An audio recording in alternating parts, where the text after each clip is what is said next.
Hi hello welcome to NIN media. నేను రాకేష్. 2 వారాల క్రితం తెలంగాణ రాష్ట్రంలో ఎన్నో రోజులుగా ఎదురు చూస్తున్నటువంటి ఒక ఘట్టానికి తెరలేపబడింది అని చెప్పేసి సంబరాలకు సంబంధించిన విషయాన్ని మనం చూసాం. అయితే సుప్రీంకోర్టు ఇచ్చినటువంటి తీర్పు ఏదైతుందో ఎస్సీ ఎస్టీ వర్గీకరణ సంబంధించి మరి పంజాబ్ రాష్ట్రంలో వచ్చినటువంటి ఆ పోరాటానికి సంబంధించి తెలంగాణలో సంబరాలు ఎందుకు జరుగుతున్నాయి, మరి సామాజిక న్యాయం నిజంగానే జరగబోతుందా లేదు అని అంటే సుప్రీంకోర్టు ఇచ్చినటువంటి తీర్పులో మాలలకు సంబంధించిన ఎస్సీ వర్గీకరణ సంబంధించిన విషయంలో ఎస్టీలను కలపాల్సినటువంటి అవసరం ఏమొచ్చింది, వీటన్నిటికి సంబంధించిన విషయంలో చాలా రకాలటువంటి మాటలు మనం వింటున్నాం. అయితే ఎస్సీలలో ఎవరిని కూర్చోబెట్టినా కొంతమంది వర్గీకరణ సపోర్ట్ చేస్తున్నారు, కొంతమంది వర్గీకరణ వ్యతిరేకిస్తున్నారు. ఈ వర్గీకరణ సపోర్ట్ చేసే వర్గమేమో మిగతా విషయాలు మాట్లాడతలేదు, లేదు అంటే సపోర్ట్ చేయని వర్గమేమో కేవలం ఇది అన్యాయం చేస్తుందని చెప్పేసి మాట్లాడే పరిస్థితిలో మనం చూస్తాం. అయితే ఈరోజు Palamuru university political science department professor Nagam Kumaraswamy garu మనతో ఉన్నారు. అన్నని అడిగి తెలుసుకుందాం అసలు నిజానికి వర్గీకరణ సంబంధించిన విషయంలో సుప్రీంకోర్టు ఇచ్చిన తీర్పు ఏంటి, అలాగే ఈరోజు నిజంగానే మోడీ ఈ తీర్పునిప్పించాడా లేకపోతే ఏం జరిగింది, ఏ రాజకీయాలు ఈరోజు ఎందుకు మరి వర్గీకరణ సంబంధించిన విషయంలో ఇంత పెద్ద ఎత్తున సుప్రీంకోర్టు వరకు వెళ్ళి రాజకీయాలు చేసేటువంటి పరిస్థితులు ఎక్కడి నుండి మొదలయ్యాయి, ఈరోజు ఏ విజయం మనం సాధించగలిగినాం, ఈ విజయం అనేది నిజంగానే ఎవరికి అన్యాయం చేయకుండా ముందుకు పోతుందా అనే విషయంలో మనకు ఉన్నటువంటి డౌట్స్ అన్నింటినీ అన్న అడిగి తెలుసుకునే ప్రయత్నం చేద్దాం. అన్న వెల్కమ్ టు ఎన్ఐన్ మీడియా. నమస్తే. బాగున్నారా అన్న? బాగుంటుంది. అంటే గత వారం 10 రోజుల నుండి చూస్తున్నా అన్న, ఆగస్టు 1న తీర్పు రావడం సుప్రీంకోర్టు తీర్పు. ఇది అసలు సుప్రీంకోర్టు తీర్పే రాజ్యాంగ విరుద్ధం అని ఒక వర్గం అంటున్నారు, లేదు మా 30 ఏళ్ళ పోరాటానికి ఇది ప్రతిఫలము, దీన్ని మేము ఎట్లాగో చేర్చార్చుకోమని చెప్పేసి ఇంకో వర్గం అంటున్నాం. ఇక మూడో వర్గం ఒకటి ఈరోజు ప్రధానంగా మాట్లాడుతుంది అని అంటే ఆ 2 వర్గాలు మంచిగానే ఉన్నాయి, మాకు అన్యాయం జరుగుతుందని ఇంకొక వర్గం ఇప్పుడు అంటే సోయికి వచ్చిన విషయంగా అయితే కనబడతాం. ఇన్ని రోజుల పాటు అవుతుందో కాదో ఏమైపోతాం పై అనుకున్న పరిస్థితుల నుండి ఈరోజు మా వాటా మాకు కావాలని చెప్పేసి అనుకునేటువంటి పరిస్థితి వచ్చింది. అంటే నేను ముఖ్యంగా మనం మాట్లాడుకునేటువంటి ముందు సుప్రీంకోర్టు ఇచ్చిన తీర్పు అనేది రాజ్యాంగబద్ధమా రాజ్యాంగ విరుద్ధమా, దాన్ని మీరు ఎట్లా అంటారు? అంటే భారత రాజ్యాంగంలో షెడ్యూల్ కులాలకు లేదా షెడ్యూల్ తెగలకు గత కాలంలో ఉన్నటువంటి ప్రాచీన కాలంలో ఎప్పుడు కులం వచ్చిందని చెప్పడం చారిత్రకంగా చాలా కష్టం, కానీ ఈ దేశంలో ప్రపంచంలో ఎక్కడ లేని ఒక సంక్లిష్టమైన సామాజిక వ్యవస్థ నిర్మాణమైన మాట వాస్తవం. అదే కుల వ్యవస్థ. ఈ కుల వ్యవస్థ ద్వారా బ్రాహ్మణ క్షత్రియ వైశ్య వరకు సామాజిక ఆర్థిక రాజకీయ రంగాల్లో వాళ్లకు అనేక రకాలైనటువంటి వెసులుబాటు లేదా ప్రయోజనాలు కల్పించుకొని శూద్రులు లేదా అతిశూద్రులు, ఈ శూద్ర అతిశూద్ర అనే పదాన్ని కూడా పూలే గారు ప్రధానంగా చర్చలోకి తీసుకొచ్చినారు.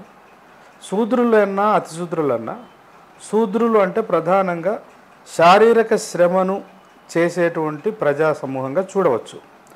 అంటే వ్యవసాయ రంగం కావచ్చు, ఉత్పత్తి రంగంతో ముడిపడి ఉన్న ప్రజా సమూహాన్ని శూద్రులు అని చాతుర్వర్ణ వ్యవస్థలో భాగంగా అన్నారు. అంటే ఈ ఋగ్వేదంలో ఉన్నటువంటి పురుష సూక్తంలో భాగంగా బ్రహ్మతల నుంచి బ్రాహ్మణులు పుట్టారని, భుజాల నుంచి క్షత్రియులు, తొడల నుంచి వైశ్యులు, బ్రహ్మ పాదాల నుంచి శూద్రులు పుట్టారనేటువంటి ఒక బ్రాహ్మణీయ మైథాలజికల్ ప్రకారం అది సరే.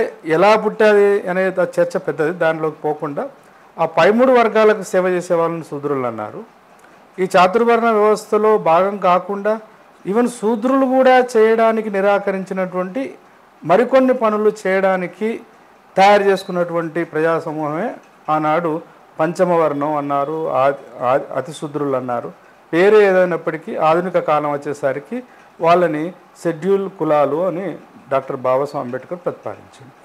అసలు ప్రారంభంలో బాబాసాహెబ్ అంబేద్కర్ వాడినటువంటి పదం డిప్రెస్డ్ క్లాస్, అణిచివేతకు గురైనటువంటి ప్రజా సమూహం అన్నాడు.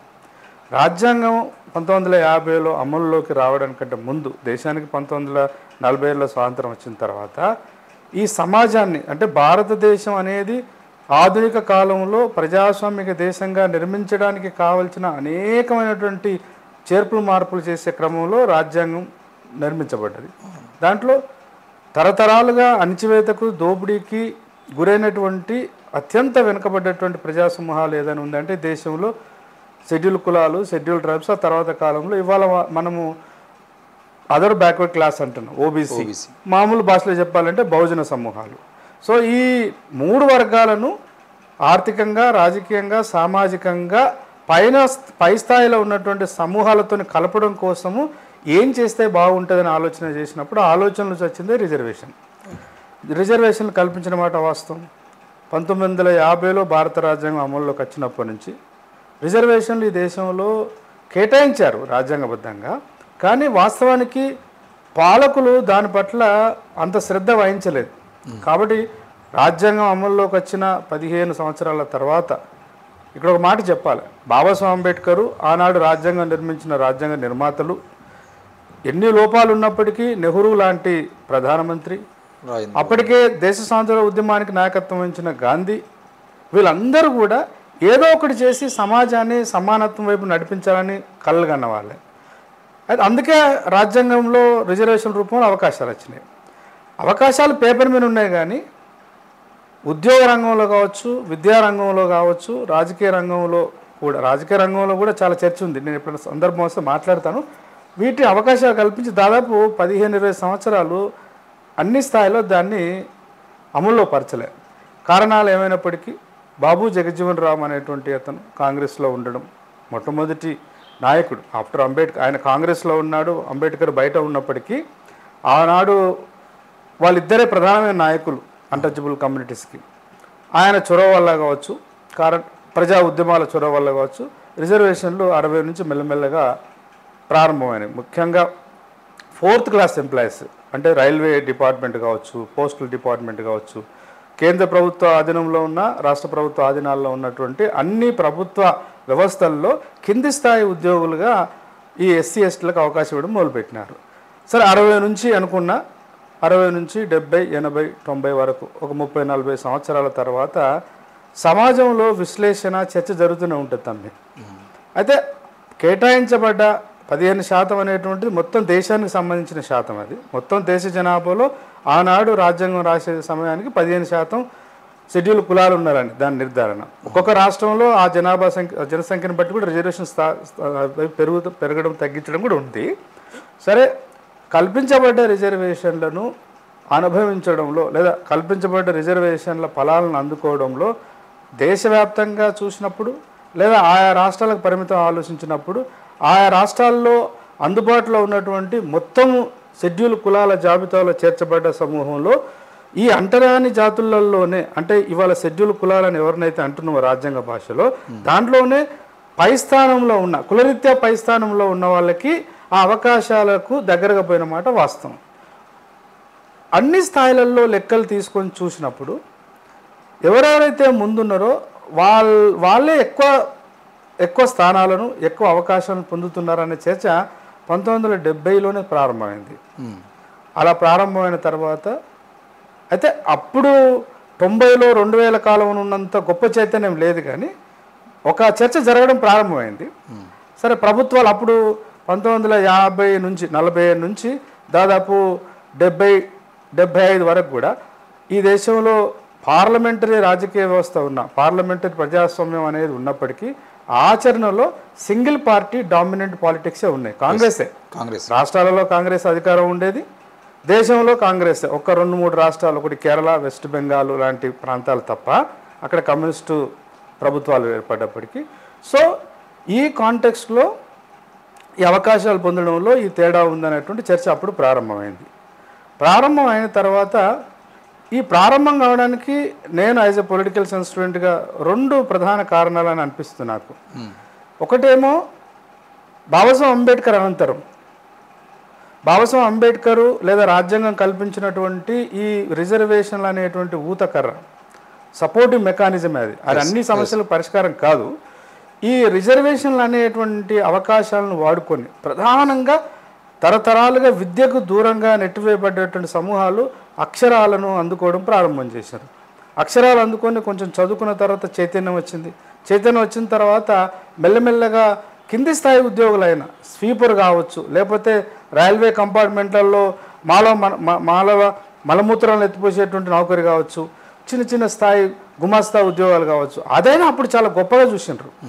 ఎందుకంటే ఎట్టి చేసిన బతుకులు ఒకసారి ఎవరి మీద ఆధారపడకుండా బతికేటువంటి ఒక అవకాశం రావడం అనే దాన్ని మెల్లమెల్లగా ఆ ఫస్ట్ తరం తర్వాత వచ్చిన తరము ఇంకా కొంచెం చైతన్యమై రాజకీయ రంగంలో కూడా తమదైన ముద్ర వేయడానికి ప్రారంభం చేసినారు.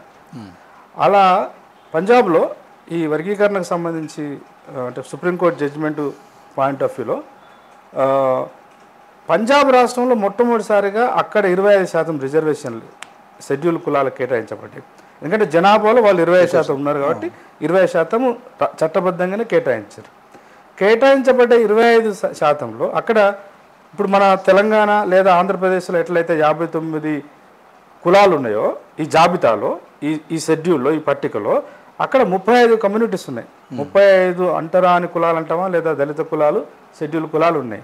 ఈ 35 సంఖ్య ఉన్నప్పటికీ ప్రధానంగా మళ్ళా ఇక్కడ ఎట్లయితే మాలా మాదిగ సంఖ్యాపరంగా ఎక్కువ ఉన్నారో అక్కడ కూడా కేవలం 2 సమూహాలే ప్రధానమైనటువంటి జనసంఖ్య కలిగిన ఇచ్చినటువంటి 25%లో దాదాపు 50% పైసలకు రిజర్వేషన్లను పొందడంలో ముందున్నటువంటి కమ్యూనిటీస్ 2. ఒకటి ముజువాహి అనేటువంటి కమ్యూనిటీ ఒకటి, రెండోది ఇంకొకటి వాల్మీకి. సో ఈ 2 కమ్యూనిటీసు పంజాబ్లో బాగా ఉన్నాయి. అట్లాగే మహారాష్ట్రలో మహర్స్ ఉన్నారు. ఉమ్మడి ఆంధ్రప్రదేశ్ తెలుగు భాష మాట్లాడుతున్న తెలుగు రాష్ట్రంలో మాలలు ఉన్నమాట వాస్తవం. అట్లాగే ఉత్తరప్రదేశ్ బీహార్ లాంటి ప్రాంతాలకు వెళ్తే రవిదాసులు చమార్స్ ఉన్నారు. అట్లా ఒక్కొక్క ప్రాంతంలో ఒక్కొక్క ప్రజా సమూహము 2-3 సమూహాలు ముందున్నాయి. ఈ ముందున్న సమూహాలు మెల్లమెల్లగా ఏం చేసినాయంటే విద్యా ఉద్యోగ అవకాశాలు తీసుకున్న తర్వాత చైతన్యం వచ్చి ఆత్మగౌరవంగా బతకడం మా హక్కు అని గ్రహించినప్పుడు గ్రామాలలో పట్టణాలలో అంటరానితనం అనేది అప్పటికీ ఇంకా రూపుమాపబడకపోయేసరికి తిరుగుబాటు చేయడం మొదలుపెట్టినారు, ప్రశ్నించడం మొదలుపెట్టినారు. తిరుగుబాటు ప్రశ్నించడం ఊళ్ళో ప్రారంభమైన తిరుగుబాటు ప్రశ్నించడం అనేటువంటిది రాజకీయాలను కూడా వాళ్ళు అంటే కాంగ్రెస్ పార్టీని ఓడించేంత శక్తి వాళ్ళకి లేదు, కానీ రాజకీయాలను గెలుపు ఓటంలో నిర్ణయించే స్థాయికి వెళ్ళినారు వాళ్ళు. ఒకప్పుడు పడ్డే దీనికి బీజం. పంజాబ్ రాష్ట్రంలో అప్పుడు జ్ఞాన్ జైల్ సింగ్ అని ఉండే, ఆయన తర్వాత రాష్ట్రపతి కూడా పనిచేసినాడు మన దేశానికి. అప్పుడు 1976లో పంజాబ్ రాష్ట్రానికి ఆయన ముఖ్యమంత్రి. పంజాబ్లో ఏ సమూహాలు కూడా అంటరాని జాతులుగా ఉన్న వాళ్ళు అక్కడ ఎస్సీలు ఎవరు మాకు వర్గీకరణ కావాలని అడగలే. కానీ ప్రభుత్వమే తనకు తానుగా పూనుకొని ఒక చర్చ పెట్టి, చర్చ న్యాయమైందే, నేను చర్చ తప్పనట్లే. 35 కమ్యూనిటీలలో కేవలం 2 కులాలే కల్పించబడేటువంటి 25%లో 50% పై వాళ్ళే అనుభవిస్తున్నారు. కాబట్టి దీంట్లో ముందుకు ఎదిగిన వాళ్ళు వెనుకబడ్డ వాళ్ళు ఉన్నారు, దీన్ని విభజించాలని 2 భాగాలు విభజించినారు. గ్రూప్ ఏ గ్రూప్ బి అని పెట్టారు. పెట్టిన మాట వాస్తవం. అట్లా చాలా కాలం అది కొనసాగింది. అయితే దీని వెనకాల రాజకీయ కోణం ఉంది అనేది చెప్పడం నా యొక్క ఉద్దేశం ఈ కాంటెక్స్ట్లో. అది అట్లా కాంగ్రెస్ విభజించింది. అప్పుడు విభజించి చాలా కాలం జరిగింది, విభజన జరిగింది. ఆడ కొంత అనుభవంలో అది చేయడం వల్ల కింద స్థాయిలో ఉన్న వాళ్ళు కొంత ఎదిగిన మాట వాస్తవం. అక్కడ చమార్లు చాలా తక్కువ, వాళ్ళకు కొంత లాభం జరిగింది. ఆ తర్వాత దాని చూసి పక్కనే ఉన్నటువంటి హర్యానాలో కూడా అట్లాంటి ప్రయత్నం ఒకటి జరిగింది. సో 1976లో ప్రారంభమైన విభజన అంటే ఉమ్మడి జాబితాల్లో ఉపవర్గీకరణ చేయాలి అనే ఆలోచన సమాజం నుంచి కొంత ఉన్నప్పటికీ ప్రధానంగా అధికారం ఉన్న పార్టీలు ఎందుకు మరి అక్కడ ఎందుకు చేశారనే ప్రశ్న వేసుకుంటే అక్కడ 1970-75 కాలానికి అకాలీదళ ఉద్యమం అనేది పంజాబ్లో వచ్చింది. బహుశా మీరు అకాలీదళ ఉద్యమం అనేటువంటి సిక్కుల యొక్క ప్రత్యేక ప్రాతినిధ్య రాజకీయాలను వాళ్ళు వ్యక్తీకరిస్తున్నారు. అయితే ఈ ముజువాయి అనేటువంటి కమ్యూనిటీ ఏదైతే ఉందో షెడ్యూల్ కులాల్లో ముందు వరుసలో ఉన్నది, by religion they are converted Sikhs. So అందుకని వాళ్ళు సిక్కు సమూహంతో అసోసియేట్ అయ్యి కాంగ్రెస్ యొక్క రాజకీయాలకు అక్కడ కొరకరాని కొయ్యలేతాయన్నారు. కాబట్టి అటు అకాలీదళ రాజకీయాలను కొంచెం తగ్గించాలన్నా, కాంగ్రెస్ యొక్క రాజకీయ స్థిరత్వాన్ని కాపాడుకోవాలన్నా, వీళ్ళకున్న స్థిరత్వాన్ని వీళ్ళలో ఒక విభజన తీసుకొస్తే ఆ మేరకు ఇక్కడ విభజన వచ్చిన తర్వాత అలజడి జరిగి వీళ్ళు ఈ సమస్యను పరిష్కరించుకోవడంలో కొంత బిజీ అయిపోతారని బహుశా అట్లా ఆలోచించి కాంగ్రెస్ ఆ ప్రయత్నం చేసి ఉంటుంది. కాంగ్రెస్ చేసినప్పటికీ అది రాజకీయ కోణము, బట్ అలా చేయడం న్యాయమైంది అనేది నా అభిప్రాయం. ఏ కారణాలు ఏమైనా కానీ కింద ఉన్నటువంటి ఒక 35 కులాలకు కేటాయించినటువంటి 20% రిజర్వేషన్ని కేవలం 1-2 వర్గాలే అనుభవించడం కూడా అదంత సబమైనటువంటి కాదు. అట్లా ప్రారంభమై హర్యానాలో వచ్చింది. ఆ తర్వాత ఉత్తరప్రదేశ్కు రాజ్నాథ్ సింగ్ గారు ముఖ్యమంత్రిగా ఉన్నప్పుడు బీజేపీ ఆయన ఉత్తరప్రదేశ్లో ప్రయత్నం చేసిండు, బీహార్లో కూడా అట్లానే ప్రయత్నం చేసింది. సో 1976-78 నుంచి ప్రారంభమైనటువంటి ఈ చర్చ దేశవ్యాప్తంగా కూడా చర్చ జరగడం ప్రారంభమైంది. ఆ కాంటెక్స్ట్లోనే మన తెలుగు రాష్ట్రాలుగా అప్పుడు ఉమ్మడి ఆంధ్రప్రదేశ్ ఉండే 94లో మందకృష్ణ మాదే గారి ఆధ్వర్యంలో ప్రకాశం జిల్లా 3 గ్రామంలో ఈ మాదిగ రిజర్వేషన్ పోరాట సమితి అనేటువంటి ఒక సంఘం ఏర్పడి ఆ సంఘము చర్చ పెట్టడం జరిగింది. ఇక్కడ తెలుగు రాష్ట్రంలో కూడా ప్రభుత్వం కల్పించినటువంటి లేదా రాజ్యాంగం కల్పించినటువంటి 15% రిజర్వేషన్ని ఈ 59 సమూహాల్లో సింహభాగాన్ని ఇక్కడ విద్యాపరంగా చైతన్యపరంగా ముందు వరుసలో ఉన్నటువంటి మాల సమూహము ప్రధానంగా సింహభాగం అనుభవిస్తుంది అనేది అది పెట్టినటువంటి చర్చ. ఇప్పుడు మీరు అంటున్నట్టు పంజాబ్లో 1976లో అక్కడ ఉన్నటువంటి అకాలీదళ్ళు అంటే అది నిజంగానే రాజకీయంగా ఎదిగితే, ఇప్పుడు ఇక్కడ కూడా బీసీలు రాజకీయంగా ఎదిగితే ఏమవుతుంది అని చెప్పేసి ఎన్టీఆర్ తర్వాత బీసీలను అదో ఇదో చేసి ఎట్లయితే విభజించే ప్రయత్నం చేసుకుంటూ వచ్చింది గవర్నమెంట్, ఇక్కడ కూడా మాదిగ రిజర్వేషన్ పోరాట సమితి ఏర్పాటుకి ఇక్కడ ఉన్నటువంటి అప్పుడు ఉమ్మడి ఆంధ్రప్రదేశ్కి ఉన్నటువంటి ప్రభుత్వమే కారణము, ఇది చంద్రబాబు కుట్ర అని చెప్పేసి 30 ఏళ్ళ నుండి వినపడుతున్నటువంటి మాట కూడా ఇది చంద్రబాబు కుట్రలో భాగంగానే ఈరోజు మందకృష్ణ అనవసరంగా దీన్ని లేవనెత్తిందనే మాటలు చాలామంది చెప్పారు. ఇప్పుడు మనం ఒక రకంగా చూసుకుంటే పంజాబ్లో జరిగిన రాజకీయ కుట్రలు ఇక్కడ ఎస్సీ సామాజిక వర్గం నుండి ఎదుగుతున్నటువంటి 2 ప్రధాన కులాలైనటువంటి మాల మాదిగల మధ్య చిచ్చు రేపి 30 సంవత్సరాల నుండి, అంటే అంతకుముందు కారంచేడు చుండూరు సంఘటనలు మనం చూసుకున్నప్పుడు కుల విభజన లేకుండా కలిసి పని చేసినటువంటి దళిత మహాసభ లాంటి ఉద్యమాలు కూడా ఈ వర్గీకరణ ఉద్యమం వల్ల ఇప్పటికీ ఈరోజు కూడా చాలా సంఘటనలో స్పందించాలనుకున్నప్పుడు క్యాస్ట్ చూసుకొని స్పందించేటువంటి దీనస్థితిలోకి తప్పకుండా దీనికి మనం అంటే పంజాబ్ లాగానే ఇక్కడ కూడా అప్పుడు చంద్రబాబు కుట్రలు ఏమైనా ఉండి ఉంటాయి అంటారా? నేను అదే ఇప్పుడు ఇంతకుముందు ప్రస్తావించిన విషయంలో కూడా పార్లమెంటరీ ప్రజాస్వామ్య వ్యవస్థలో ప్రజలకు రాజ్యానికి అనుసంధానంగా పార్టీలు ఉంటాయి. పార్టీలు అధికారంలోకి రావడం కోసం అవలంబించేటువంటి అన్ని రకాల పద్ధతులు వాళ్ళు అవలంబిస్తారు. అది కాంగ్రెస్ కావచ్చు, బీజేపీ కావచ్చు, టీడీపీ కావచ్చు, ఏ పార్టీ అయినా తను అధికారంలోకి రావడం కోసము రాజ్యాంగబద్ధంగా చేసేటువంటి పనులు చేస్తూనే ప్రజల యొక్క సామాజిక లేదా మానసిక స్థితిని అంచనా కట్టి కొంత రాజ్యాంగేతర పనులు కూడా చేస్తుంటారు. సో అక్కడ ఎట్లయితే కాంగ్రెస్ అట్లా చేసింది, ఇక్కడ వాస్తవానికి చంద్రబాబు నాయుడు యొక్క సహకారం ఉన్నమాట వాస్తవం. ఎంఆర్పిఎస్ ఆ ఉద్యమము పుట్టిన తర్వాత అది అంత పెద్ద స్థాయిలో ఎదగడంలో ఒక్క చంద్రబాబు నాయుడే కాదు, సబ్సిక్వెంట్గా వచ్చిన అన్ని పార్టీలు అందరి నాయకులు ఆ ఉద్యమానికి సహకరించినారు. బట్ ఇక్కడ ఒక విషయం చెప్పాలా ఏంటంటే 1984 నుంచి లేదా 1994 భారతదేశంలో కాంగ్రెస్ బీజేపీతర రాజకీయాలు ప్రారంభమైనాయి.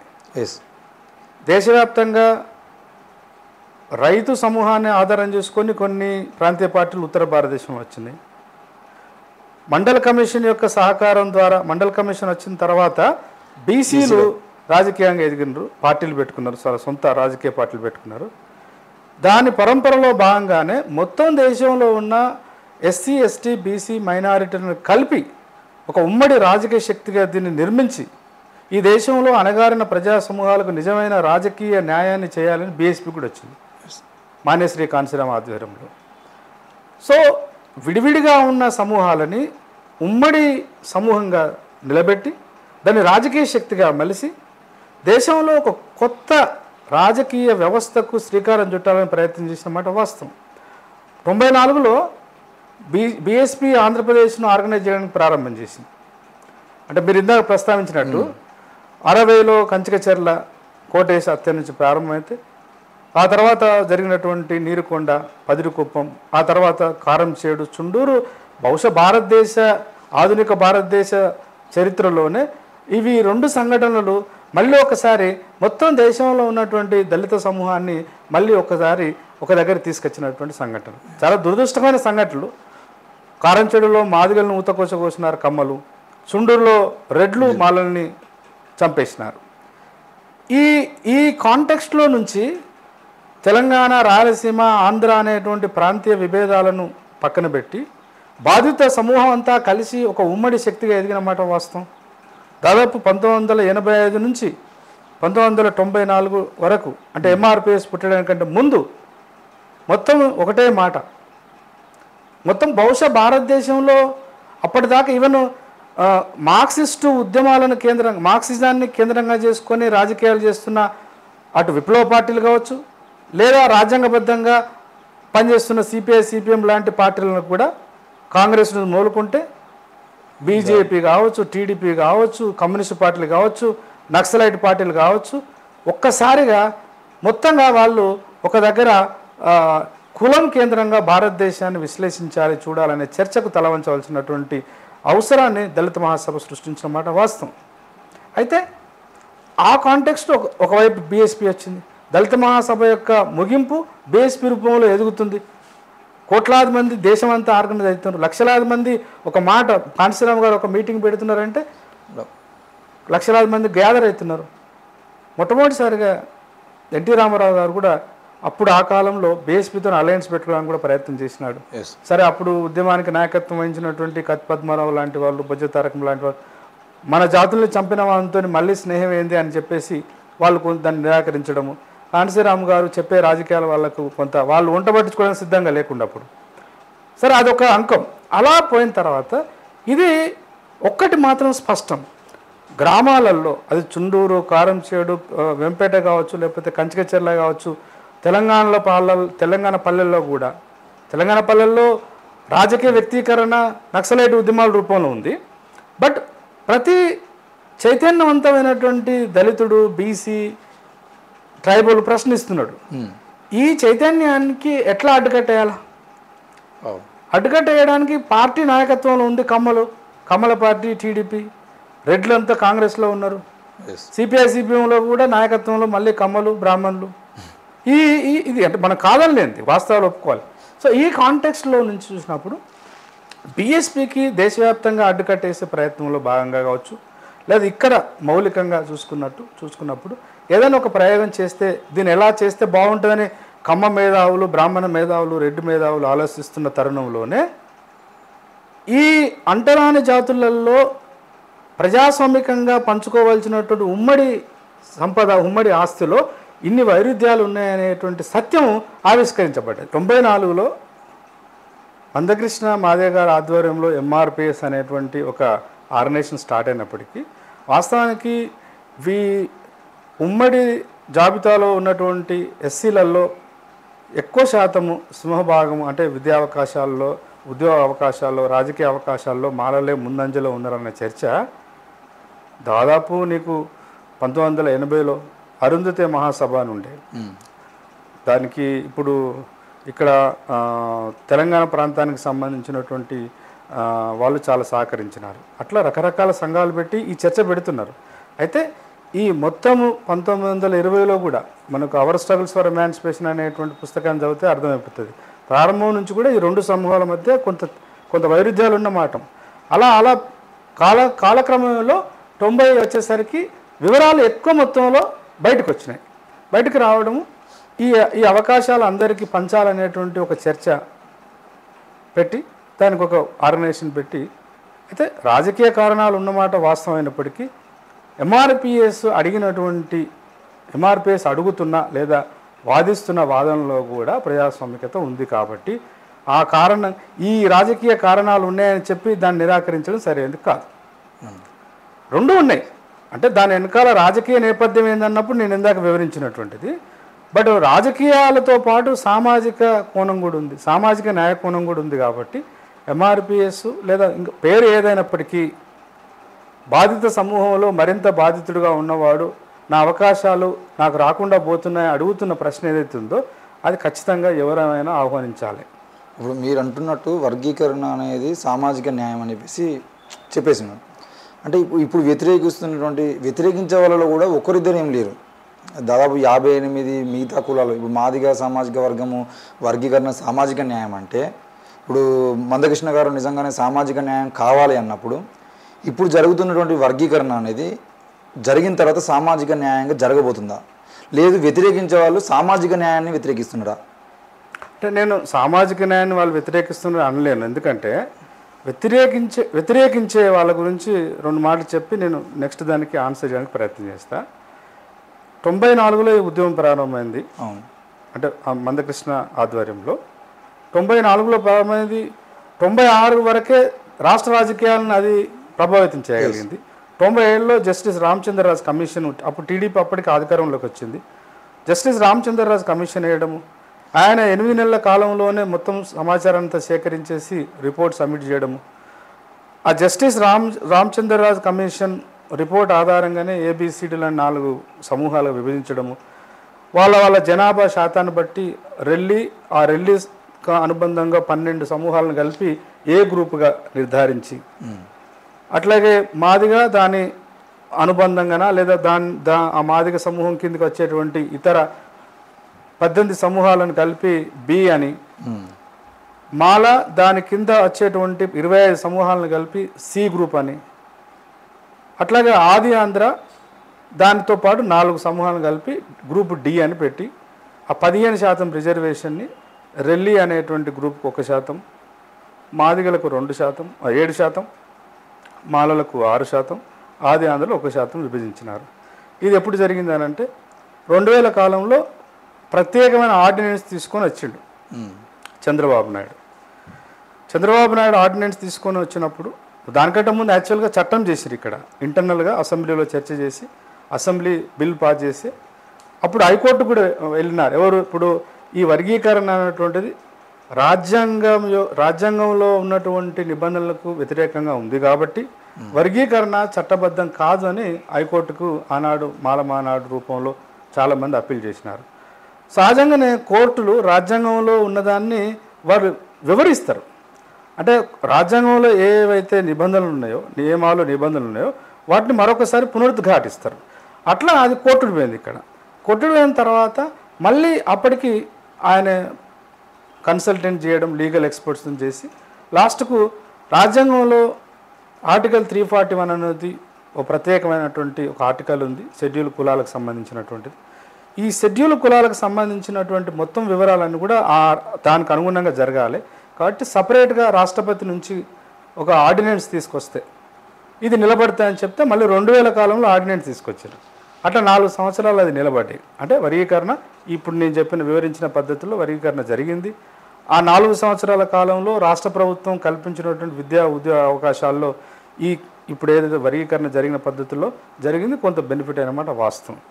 తర్వాత ఇప్పుడు నేను ఇందాక ప్రస్తావించినట్టు మాలమానాడు సంఘాలుగా కావచ్చు, ఓవరాల్గానే రాజ్యాంగంలో ఉన్నటువంటి అవకాశాలు రాజ్యాంగంలో ఉన్నదానికి కొన్ని రాష్ట్ర ప్రభుత్వాలు చేసేదానికి చాలా భిన్నంగా ఉందని కోర్టు పోవడం ద్వారా 2004లో సుప్రీంకోర్టు ఈ ఆర్టికల్ 341 ప్రకారము దేశంలో చారిత్రకంగా సామాజికంగా అంటరాంతానికి గురైన వాళ్ళని గుర్తించడము, గుర్తించిన సమూహాలను ఒక జాబితాలో చేర్చిన జాబితాల్లో కొంతకాలం తర్వాత 10 సంవత్సరాలకో 20 సంవత్సరాలకో ఇందులో చేర్చబడ్డ సమూహాలు జరగవలసినంత అభివృద్ధి జరిగిందన్నప్పుడు దానిలో నుంచి తొలగించేటువంటి ప్రాసెస్ అంతా రాష్ట్ర ప్రభుత్వాల సహకారం తీసుకొని త్రూ గవర్నర్ ద్వారా కేంద్ర ప్రభుత్వాన్ని పోయి కేంద్ర ప్రభుత్వం నుంచి రాష్ట్రపతి ఆర్డర్ ద్వారా తీసుకొచ్చే ఈ మొత్తం వ్యవహారం అంతా దాంట్లో ఉంది. కాబట్టి అప్పుడు సుప్రీంకోర్టు ఏంటంటే సమూహాలను గుర్తించడం, ఆ గుర్తించిన సమూహాలను సజాతి సమూహంగా గుర్తించడం వరకే రాజ్యాంగంలో ఉంది. కాబట్టి రాష్ట్రాలు మళ్ళీ ఈ గుర్తించిన సమూహంలో మళ్ళీ ఈ ఉపవర్గీకరణ లేదా గ్రూపింగ్ చేయడం అనేది రాజ్యాంగానికి విరుద్ధమని కొట్టేస్తే దాని తర్వాత కాలంలో ఈ మొత్తం పరంపర జరిగింది. సరే, ఎప్పుడైతే 2004లో సుప్రీంకోర్టు జడ్జిమెంట్ వచ్చిందో ఆంధ్రప్రదేశ్లో అమల్లో ఉన్నటువంటి వర్గీకరణ రద్దయింది. 1976, 1994లో వచ్చినటువంటి హర్యానా, పంజాబ్ది కూడా కొట్టుడిపోయిన తర్వాత మళ్ళీ 2006లోనే పంజాబ్ సుప్రీంకోర్టును ఆశ్రయించింది. 2006లో ఆశ్రయిస్తే 2010 నుంచి చర్చ జరిగి 2020లో దాని మీద ఒక 5గురు ధర్మాసనం ఒక జడ్జిమెంట్కి వచ్చి వాళ్ళు నిర్ణయించింది ఏంటంటే 2004లోనే దీన్ని కొట్టేసింది 5 న్యాయమూర్తుల ఆధ్వర్యంలో జరిగింది కాబట్టి దీనిని తీర్పు ఇవ్వాలంటే ఇంకా పై స్థాయి బెంచ్కి వెళ్ళాలని 7 ఉన్న న్యాయమూర్తుల బెంచ్కి రెఫర్ చేసిండ్రు. రెఫర్ చేయడం ద్వారా మొన్న వచ్చినటువంటి జడ్జిమెంట్ ఆ 7లో ఒక్కరు డిఫర్ అయినారు. 6 ఇది రాజ్యాంగంలో ఉన్నటువంటి article 14 sub class 4, article 16 sub class 4 ప్రకారము దేశంలో ఉన్నటువంటి లేదా ఆయా రాష్ట్రాల పరిధిలో ఉన్నటువంటి అంటరానితనానికి గురైన సమూహాలు కావచ్చు, సామాజికంగా విద్యాపరంగా వెనుకబడ్డటువంటి సమూహాలను సమాజంలో సమానత్వంలో భాగంగా వాళ్ళని ముందుకు తీసుకెళ్లాలంటే ప్రత్యేకమైనటువంటి వసతులు కల్పించే స్వేచ్ఛ ప్రభుత్వానికి ఉందని ఏర్పరిచిన వాటికి అనుగుణంగానే వీళ్ళని ముందుకు తీసుకురావడం కోసం ఆర్టికల్ 15, ఆర్టికల్ 16 వెసులుబాటు కలిగించినప్పుడు అదే ఆర్టికల్ని మరింత మెరుగైన ఆర్టికల్స్గా దానిలో కొంత మార్పులు తీసుకొచ్చి రాష్ట్ర ప్రభుత్వాలే కేటాయించినటువంటి అవకాశాలను పంపిణీ కూడా ప్రజాస్వామికంగా చేయడానికి వాటిని వాడుకొని చేయవచ్చు. ఆర్టికల్ 341తో సంబంధం లేదని మొన్న వచ్చిన జడ్జిమెంట్ యొక్క సారాంశం తమ్ముడు. అంటే నిజంగా ఇప్పుడు పంజాబ్ రాష్ట్రానికి సంబంధించిన విషయంలో పంజాబ్ సుప్రీంకోర్టు మధ్యలో జరుగుతున్నటువంటి విషయంలో ఈరోజు ఇక్కడ మనకు మందకృష్ణ గారి నాయకత్వం వల్లనే జరిగింది అని చెప్పేసి మాట్లాడుతున్నటువంటి విషయాలు మనం చూస్తున్నాం. అయితే సుప్రీంకోర్టు ఇచ్చినటువంటి తీర్పులో ఒకటేమో మీరు సుప్రీంకోర్టు ఇచ్చిన తీర్పుకు సంబంధించిన విషయంలో కొద్దిగా చెప్పారు, ఇంకా లోతైన అంశాలు ఏమున్నాయి ఏబిసిడి వర్గీకరణ సంబంధించి ఏం చెప్పింది అదని. రెండవ కోణం ఏంటి అంటే ఎస్సీ వర్గీకరణ సంబంధించి జరుగుతున్నటువంటి పోరాటంలో ఎస్టీలకు సంబంధించిన దాన్ని కూడా కలిపి ఎస్సీ ఎస్టీలకు కలిపి తీర్పు ఇవ్వాల్సినటువంటి అవసరం రాజకీయ కోణమా లేదంటే సుప్రీంకోర్టు వాళ్ళు కూడా ఫ్యూచర్లో వర్గీకరణ అంటారని ఆల్రెడీ ఇంతకుముందు జరుగుతున్నాయి. లంబాడీలు మా హక్కులను కోల్పోదు అంటే మా ఆదివాసీలు అన్నీ తింటున్నారు అని చెప్పేసి ఒక మాట ఆదివాసీలకు లంబాడీలకు అన్నీ జరుగుతున్నాయి. వారు అంటే ఎస్సీ ఎస్టీలకు కలిపి తీర్పు ఇవ్వాల్సిన పరిస్థితి ఎందుకు వచ్చింది? రాజకీయ పరిభాషలో చెప్పాలంటే జనరల్గా కోర్టు పరిభాషలో చెప్పాలంటే కోర్టు తనను అడిగింది ఏది చెప్పకూడదు. నాకు అన్యాయం జరిగిందని నేను కోర్టుకు వెళితే నాకు జరిగిన అన్యాయం ఏమిటని కోర్టు పరిశీలించి అన్యాయం జరిగిందా లేదా అనేది సాక్ష్యాల ఆధారంగా జడ్జిమెంట్ ఇస్తుంది. కానీ ఈ జడ్జిమెంట్లో దేశవ్యాప్తంగా ఏ వ్యక్తులు కానీ ఏ సంస్థలు కానీ రాజకీయ పార్టీలు కానీ ఎస్టీలకు సంబంధించిన వ్యవహారాన్ని అక్కడ ఇంప్లీట్ కాలే. అయినప్పటికీ జడ్జిమెంట్లో ఆ రెండింటిని వాళ్ళు వ్యక్తీకరించిన మాట వాస్తవం. అయితే సరే కోర్టు పరిభాషను కాసేపు పక్కన పెడితే నాలాంటి ఒక సామాజిక శాస్త్రాలను అధ్యయనం చేస్తున్నటువంటి పరిశోధకుడు ఏం భావిస్తారంటే అడగకపోయినప్పటికీ సమాజంలో జరుగుతున్నటువంటి సమానత్వం కోసం జరుగుతున్న చర్చను పరిగణలోకి తీసుకొని వాళ్ళు ఆ మాట అని ఉండవచ్చు. దానివల్ల రాజకీయ పరిణామాలు ఎలా అయితే ఏంటి అనేది భవిష్యత్తులో చూడాల్సిందే. ఇప్పుడు మీరే ఇందాక ప్రస్తావించినట్టు మొత్తం దేశవ్యాప్తంగా ఉన్నటువంటి షెడ్యూల్ ట్రైబ్స్లో కూడా ఈ చర్చ జరుగుతుంది. ఎలా అంటే అదే ఇందాక ఇక్కడ వర్తించిన సూత్రమే అక్కడ వర్తిస్తుంది. షెడ్యూల్ ట్రైబ్లో ఉండి పూర్తి అడవి ప్రాంతాల్లో కొండ ప్రాంతాల్లో ఉన్నటువంటి చెంచులో లేదంటే కొండరేట్లో లేకపోతే యానాదులో వీళ్ళు ఇంకా రాలే, అక్షరం కూడా నేర్చుకునే పరిస్థితి. సో మైదాన ప్రాంతానికి దగ్గరగా ఉన్నటువంటి లంబాడా లాంటి కొన్ని సమూహాలు వాళ్ళ కేటాయించిన దాంట్లో ముందు వరుసలో తీసుకుంటుంది వాస్తవం. అది చర్చ జరగాల్సింది దాని మీద. అయితే పరిష్కార మార్గాలు చర్చ జరిగినంత ప్రజాస్వామికంగా జరుగుతాయా లేదా అనేది ప్రశ్న. దానికోసం నీలాంటి వాళ్ళు నాలాంటి వాళ్ళు సమాజం రాజకీయ పార్టీలు బుద్ధిజీవులు ఎట్లా వ్యవహరించాలి, ఎట్లా స్పందించాలి, నిర్ణయాలు ఎట్లా తీసుకోవాలనేది ప్రధానమైన చర్చ పెట్టుకుంటే బాగుంటుంది అనేటువంటి నా ఉద్దేశం. సరే వాళ్ళు ఇప్పుడు పంజాబ్కు సంబంధించినటువంటి యాక్చువల్గా పంజాబ్ మీద వచ్చిన జడ్జిమెంట్ ఇది. పంజాబ్ స్టేట్ ప్రభుత్వం అక్కడ రాష్ట్ర ప్రభుత్వమే ఇంప్లీడ్ అయింది. రాష్ట్ర ప్రభుత్వమే సుప్రీంకోర్టును ఆశ్రయించింది.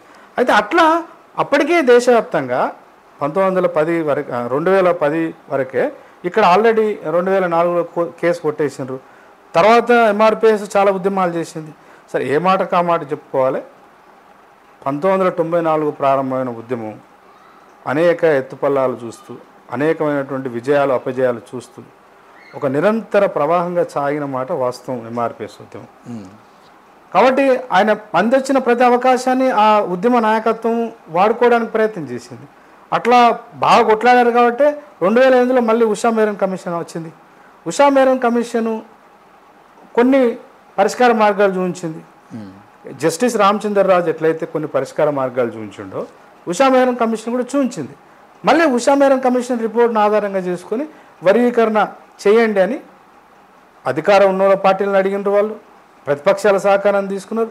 బహుశా ఈ రాష్ట్రాలలో, తెలుగు రాష్ట్రాలల్లో ఎంఆర్పిఎస్ యొక్క వాదాన్ని సపోర్ట్ చేయని పార్టీ ఏది లేదు, ఒక్క బీఎస్పీ తప్ప.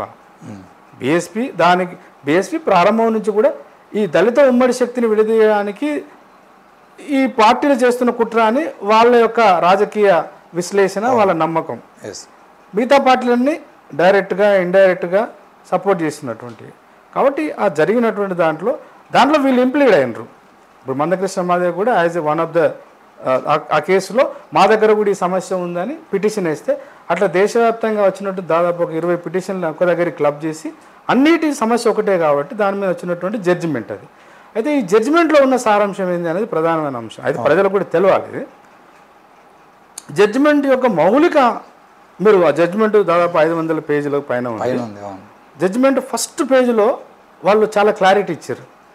జడ్జిమెంట్లో ఏమన్నారంటే, ఈ జడ్జిమెంట్ యొక్క ప్రధాన ఉద్దేశం ఏమిటంటే, భారత రాజ్యాంగము షెడ్యూల్ కులాలకు కల్పించినటువంటి రిజర్వేషన్లను పునఃపంపిణీ చేయడం అనేది అవసరమా లేదా, ఒకవేళ పునఃపంపిణీ చేస్తే అనుసరించవలసినటువంటి పద్ధతి ఏమిటి అనేటువంటి దాని మీద ప్రధానమైనటువంటి ఫోకస్ అనేటువంటి చాలా దాన్ని ఏమంటారంటే యాప్ట్, దానికి నిర్దిష్టమైనటువంటి అభిప్రాయాన్ని కలిగి అది ముందుకెళ్ళింది. దాంట్లో ఇప్పుడు గతంలో చెన్నయ్య అండ్ ఇతర మాలమానాడు సంఘాలు వేసిన జడ్జిమెంట్ యొక్క సారాంశం ఏంటంటే, ఆర్టికల్ 341 ప్రకారము, రాజ్యాంగంలో ఉన్నటువంటి దాని ప్రకారము అంటరాని సమూహాలను గుర్తించడము, గుర్తించిన సమూహాలకు రాజకీయ ఉద్యోగ రంగాల్లో రిజర్వేషన్ కల్పించడం ఎలా అనేదే చెప్తుంది తప్ప, గుర్తించిన దానిలో మళ్ళీ ఉపవిభజన చేయడానికి అది నిరాకరిస్తుంది, అది అంగీకరించదు. కాబట్టి ఈ వర్గీకరణ అనేటువంటిది చట్టబద్ధంగా చెల్లనేరదు అనేటువంటిది ఆ వచ్చిన జడ్జిమెంటు ఏదైతే ఉందో దాని మీద మొన్న వచ్చిన సుప్రీంకోర్టు జడ్జిమెంట్లో 7 చాలా వర్క్ చేశారు. చాలా వర్క్ ఏం చేసిందని అంటున్నానంటే, బహుశా నాకు యాజ్ ఎ పొలిటికల్ సైన్స్ స్టూడెంట్గా నేను ఆ జడ్జిమెంట్ను అధ్యయనం చేసే క్రమంలో నేను గమనించినటువంటి 3-4 అంశాలు ఉన్నాయి. ఒకటి, వాళ్ళు బహుశా అంటే సబ్జెక్ట్ టు కరెక్షన్, నేను లీగల్ ఎక్స్పర్ట్ని కాదు కానీ, బట్ 1950 నుంచి 2023 వరకు 2022 వరకు ఇప్పటిదాకా ఆయా సందర్భాల్లో రాష్ట్ర ప్రభుత్వాల నుంచి లేదా కంపెనీలు ఇండివిజువల్స్ కేసులు కావచ్చు, రాష్ట్ర ప్రభుత్వాలు సమూహాల రూపంలో రిజర్వేషన్లు అనే అంశాన్ని కోర్టు దృష్టికి తీసుకెళ్తే కొన్ని సందర్భాల్లో ఆయా హైకోర్టులు, చాలా సందర్భాల్లో సుప్రీంకోర్టు ఈ రిజర్వేషన్ అంశాన్ని ఏ రకంగా చూసింది అనే దాన్ని చాలా కేస్ స్టడీస్ అంటారు వాటిని. కేస్ స్టడీ అంటే అంతకుముందు జరిగినటువంటి కేసులలో వచ్చినటువంటి తీర్పులను వాటిని కోట్ చేస్తూ, వాటిని ఉదాహరణగా చెప్తూ, పలానా సందర్భంలో ఇక కోర్టు ఇలా స్పందించింది, పలానా సందర్భంలో కోర్టు ఇలా స్పందించింది, మొత్తం అన్ని సందర్భాల్లో ఎలా స్పందించింది అని అంటే, ప్రభుత్వము చరిత్రలో జరిగినటువంటి అన్యాయాన్ని సరిదిద్దడం కోసమే ఎస్సీలకి, ఎస్టీలకి, ఓబీసీలకి రిజర్వేషన్లు అనే అవకాశం కల్పించింది. ఆ నష్టాన్ని పూరించడం అనేటువంటి అది ఒక మంచి ఉద్దేశంతో కల్పించబడ్డటువంటి రిజర్వేషన్లు నష్టపోయిన సమూహాలలో అందరికీ అందాలనేది కూడా ప్రజాస్వామికమైనటువంటి, అంటే నష్టపోయిన, అణచివేతకు అసమానతలకు గురైన వాళ్ళని సమానత్వం వైపు నడిపించడం కోసం కేటాయించిన అవకాశాల పంపిణీలో కూడా న్యాయం ఉండాలి, సమానత్వం ఉండాలి అనేది ఆ తీర్పు యొక్క సారాంశం. అలా కాకపోతే మరి దీన్ని ఎలా పంచాలి, అందుకని వాళ్ళు ఒకటి స్పష్టం చేయదలుచుకున్నారు.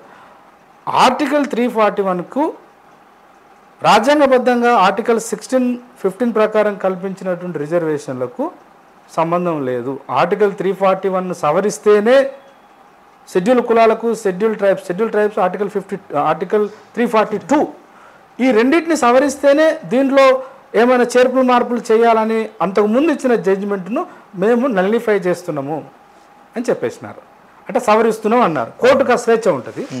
అలా సవరించి దీన్ని ఎలా రాష్ట్ర ప్రభుత్వాలకు ఎందుకన్నారంటే, ఈ ఆర్టికల్ 15, ఆర్టికల్ 16 అనేటువంటిది రాష్ట్ర ప్రభుత్వాలు తీసుకోవాల్సిన చర్యలకు సంబంధించినటువంటి సలహాలు ఉంటాయి అందులో. ఆర్టికల్ 341, 341, 342 ఏమో కేంద్ర ప్రభుత్వానికి సంబంధించినటువంటి.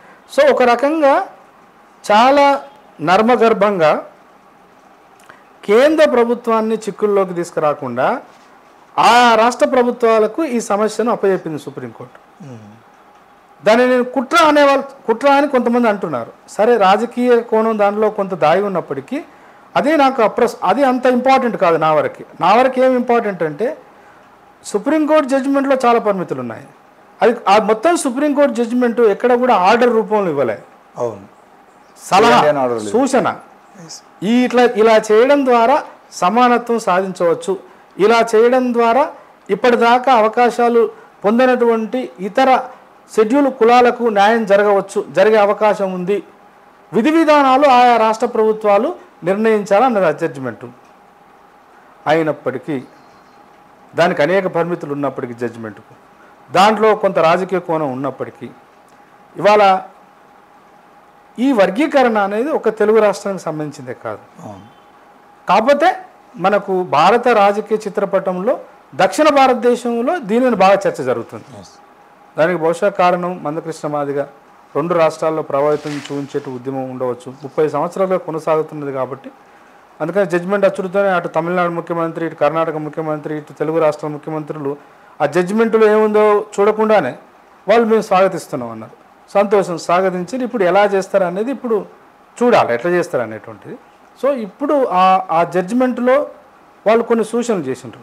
ఏంటంటే పంపకంలో చూడదగ్గ డెమాన్స్ట్రేటబుల్, ఎవరు చూసినా కూడా ఇంత వ్యత్యాసం ఉందా అనేటువంటి ఆ వ్యత్యాసం అనేది చెప్పుకోదగ్గ వ్యత్యాసంగా ఉంది అనేటువంటి దాన్ని ఎస్టాబ్లిష్ చేయాలి. ఎంపిరికల్ డాటా, వాస్తవమైనటువంటి సమాచారంతో ఎవరు చూసినా ఇగో 100 పోస్టులుంటే 100 పోస్టులలో XA అనేటువంటిది, అంటే ఒక సమూహము లేదా 2 సమూహాలు 100 పోస్టులు 90% వాళ్ళే తీసుకున్నారు అని ఎస్టాబ్లిష్ చేయగలిగేటువంటి ఆధారాలతో కూడిన సమాచారాన్ని ముందు పెట్టి ఈ వర్గీకరణ చేయాలనేటువంటిది ప్రధానంగా ఆ జడ్జిమెంట్లో ఉన్నటువంటి మరొక ప్రధానమైనటువంటి ముఖ్యమైనటువంటి సూచన లేదా సలహా. అయితే ఇప్పుడు మాదిగ కులానికి సంబంధించిన కొంతమంది మేధావులు ఏమంటున్నారంటే గత 60 ఏళ్ళుగా 70 ఏళ్ళు, అంటే స్వతంత్రం వచ్చి 78 ఏళ్ళు అవుతున్నప్పటికీ రాజ్యాంగ ఫలాలు అందుకోబట్టి 1960 నుండి అంతో కొంత రిజర్వేషన్. సో ఈ 60 ఏళ్ళ కాలంలో మాదిగ ఉపకులాల యొక్క మొత్తం అవకాశాలని మాలలే దుబ్బి తిన్నారు అనేది ఒక మాట. ఇది ఎంతవరకు వాస్తవం? మళ్ళీ మాలకు వచ్చినటువంటి మేధావులు ఏమంటున్నారంటే కొంతమంది ఎట్టి పరిస్థితులు ఆ రోజు చంద్రబాబు నాయుడు ఒక 4 సంవత్సరాలు రిజర్వేషన్లు పెడితేనే, వర్గీకరణ పెడితేనే చాలా ఉద్యోగాలు మాదిగలు పొందిర్రు. కాబట్టి ఇది ఒకవేళ వర్గీకరణ ఆనాటి ప్రకారం చేస్తే మాత్రం ఇది మళ్ళీ సామాజిక న్యాయం దక్కకుండా పోతుందని చెప్పేసి వాళ్ళు కొంతమంది మాట్లాడుతున్నారు. ఈ దొబ్బిదిన మాట వాస్తవమే అంటే అంటే ఇప్పుడు ఏ ప్రజాస్వామిక ఉద్యమం అయినా తనకు జరిగిన నష్టాన్ని, కష్టాన్ని వ్యక్తీకరించడం అనేది ప్రజాస్వామ్యంలో వాళ్ళకున్న హక్కు. కానీ ఆ వ్యక్తీకరణ అనేది ఇంకొకరికి ఇబ్బందికరంగా వ్యక్తీకరించడం అంత ఆహ్వానించే పరిణామం కాదు. వాస్తవానికి ఆ మాటకు వస్తే దుబ్బి తినడం అంటే ఇట్లాంటి పదాలు చాలామంది మాట్లాడుతున్నారు. ఉద్యమంలో భాగంగా కూడా అనేక రకాలైనటువంటి అభ్యంతరకరమైనటువంటి వ్యాఖ్యానాలు నాయకత్వం కూడా చేసింది. నేను స్టూడెంట్గా ఉన్నప్పటి నుంచి వాటి అన్నిటిని కూడా ఎన్నోటువంటి వాడిని. ఈ వాస్తవానికి రాజ్యాంగంలో అవకాశాలు కల్పించిన మాట వాస్తవం. ఇక్కడ ఒక మాట చెప్పాలి, చాలా ఇంపార్టెంట్ ఇది. ఇవాళ అంటే ఒకవేళ తెలుగు రాష్ట్రాలకే పరిమితమై మాట్లాడుకుంటే అప్పుడు ఉమ్మడి ఆంధ్రప్రదేశ్లో తెలంగాణ ప్రాంతం చారిత్రకంగా నైజాం పాలనలో ఉండే, అంటే రాజరిక వ్యవస్థ. అందులో తెలంగాణ పరిపాలించినటువంటి నిజాముల యొక్క రాజభాష ఉర్దూ కంటే ముందు హీబ్రూ ఉండే, అరబ్బుల భాష ఉండే. దాన్ని రద్దు చేసి నిజాములు పాలనలోకి వచ్చిన తర్వాత వాళ్ళ రాజభాష ఉర్దూ అని పెట్టింది. ఈ ఉర్దూ ఎప్పుడైతే నిజాము మనకు స్వాతంత్రం 1947లో వచ్చింది, 1948లో నిజాం పాలన అంతమొందించబడి పోలీస్ యాక్షన్ ద్వారా భారత యూనియన్లో కలపబడ్డప్పుడు అంటే ఒక రకంగా ఉర్దూ అనే రాజభాష కూడా రద్దయింది. 48 నుంచి 56 వరకు. ఇది చాలా ఇంపార్టెంట్ తమ్మి. ఈ 48 నుంచి 56 వరకు అంటే ఉమ్మడి ఆంధ్రప్రదేశ్ ఏర్పడేంత వరకు రాజ్యానికి ఒక పెద్ద చిక్కచ్చి పడ్డది. ఏం చిక్క అంటే ఉర్దూ రాజభాషను రద్దు చేసి తెలుగును అధికార భాషగా ప్రకటించారు.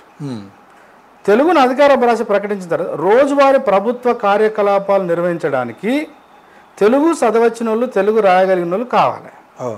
అందుకని ఆనాడు ఉన్నటువంటి పాలకులు ఏం చేసినారంటే తెలుగు మరియు ఇంగ్లీషు తెలిసినటువంటి వాళ్ళకి పాలకులే ఆహ్వానించారు.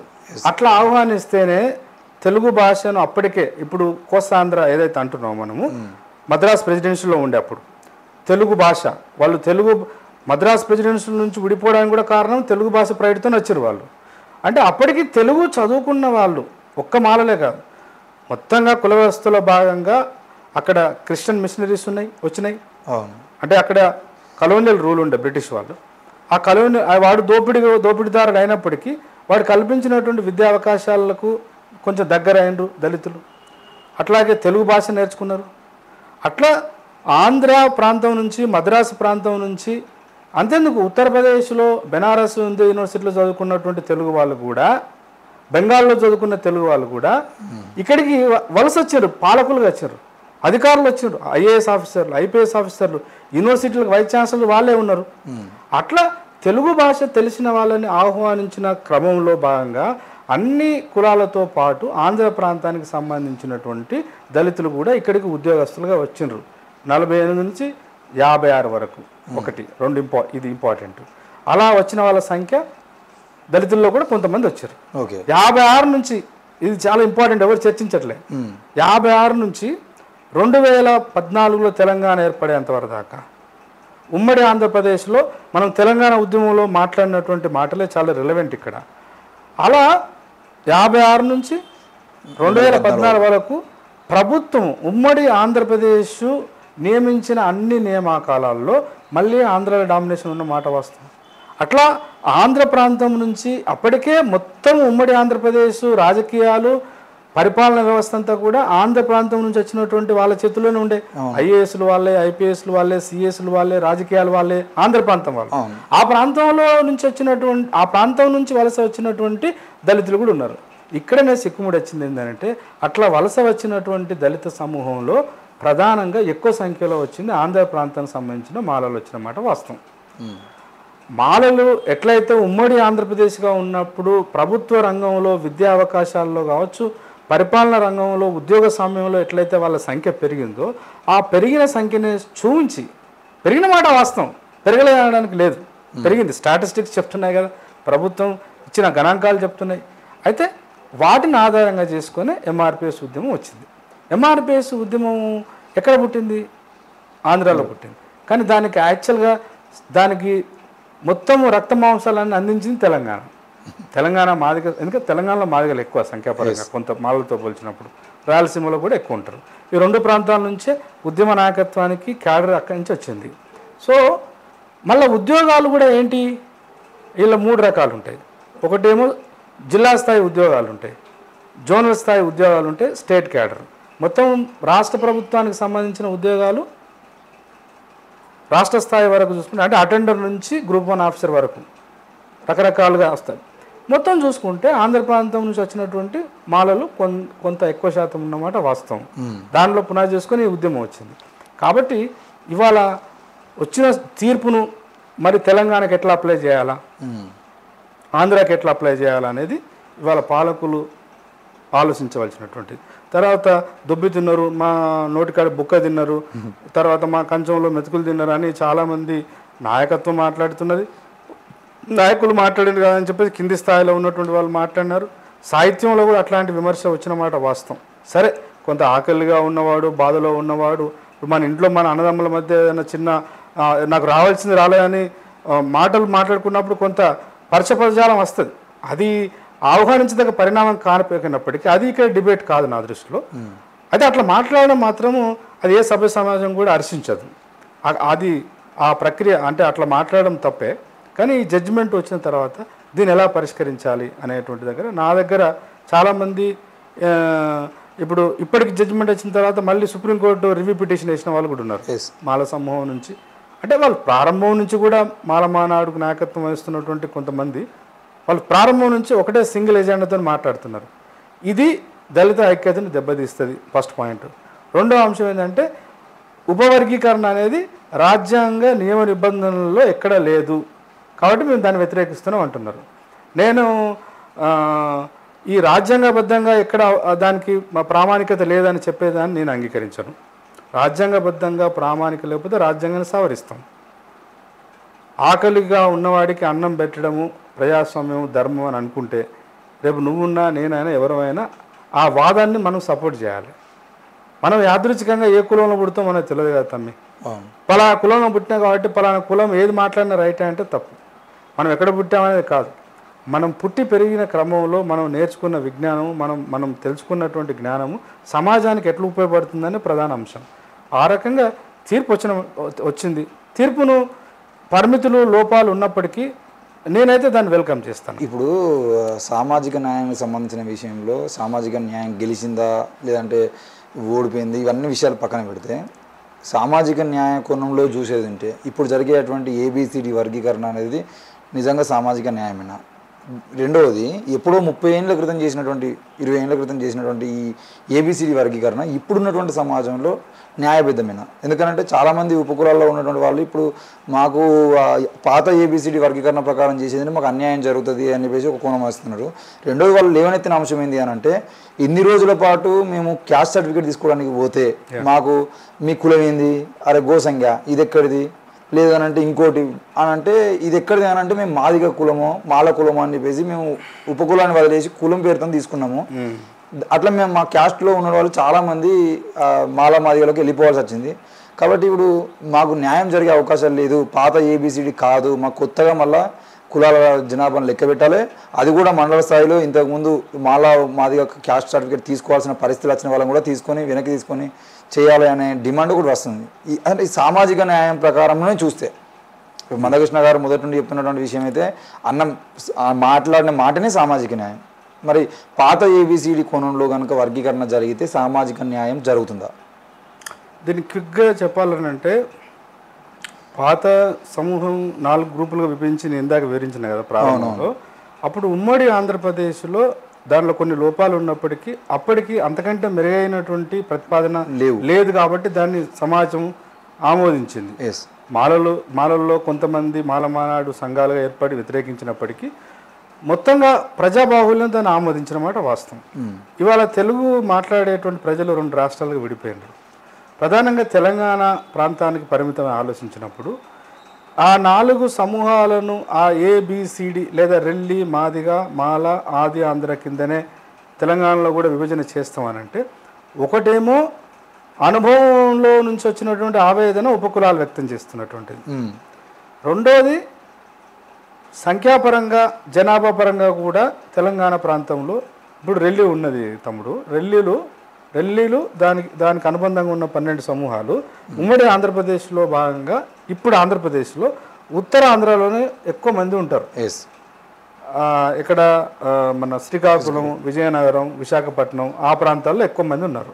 వాళ్ళ జనసంఖ్య కూడా అక్కడే ఎక్కువ ఉంది. అట్లాగా ఆది ఆంధ్రులు వాస్తవానికి ఆది ఆంధ్ర అనేది ఒక కులం కాదు, దానికి పెద్ద చరిత్ర టైం లేదు. కానీ ఆది ఆంధ్రులు అంటే ఒక్క మాటలో చెప్పాలంటే ఈ అంటరానితనంలో మేము ఉండము అని బయటికెళ్ళి ఈ అంటరాని సమూహంలోకి బయటికెళ్ళి మాకు ఒక ప్రత్యేకమైన అస్తిత్వాన్ని కల్పించమని 1920-30 కాలంలో అటు మద్రాసు ప్రభుత్వంతో ఇటు హైదరాబాద్ ప్రభుత్వంతో కొట్లాడినటువంటి చైతన్యం ఉన్న దళిత కుటుంబాలు అవి.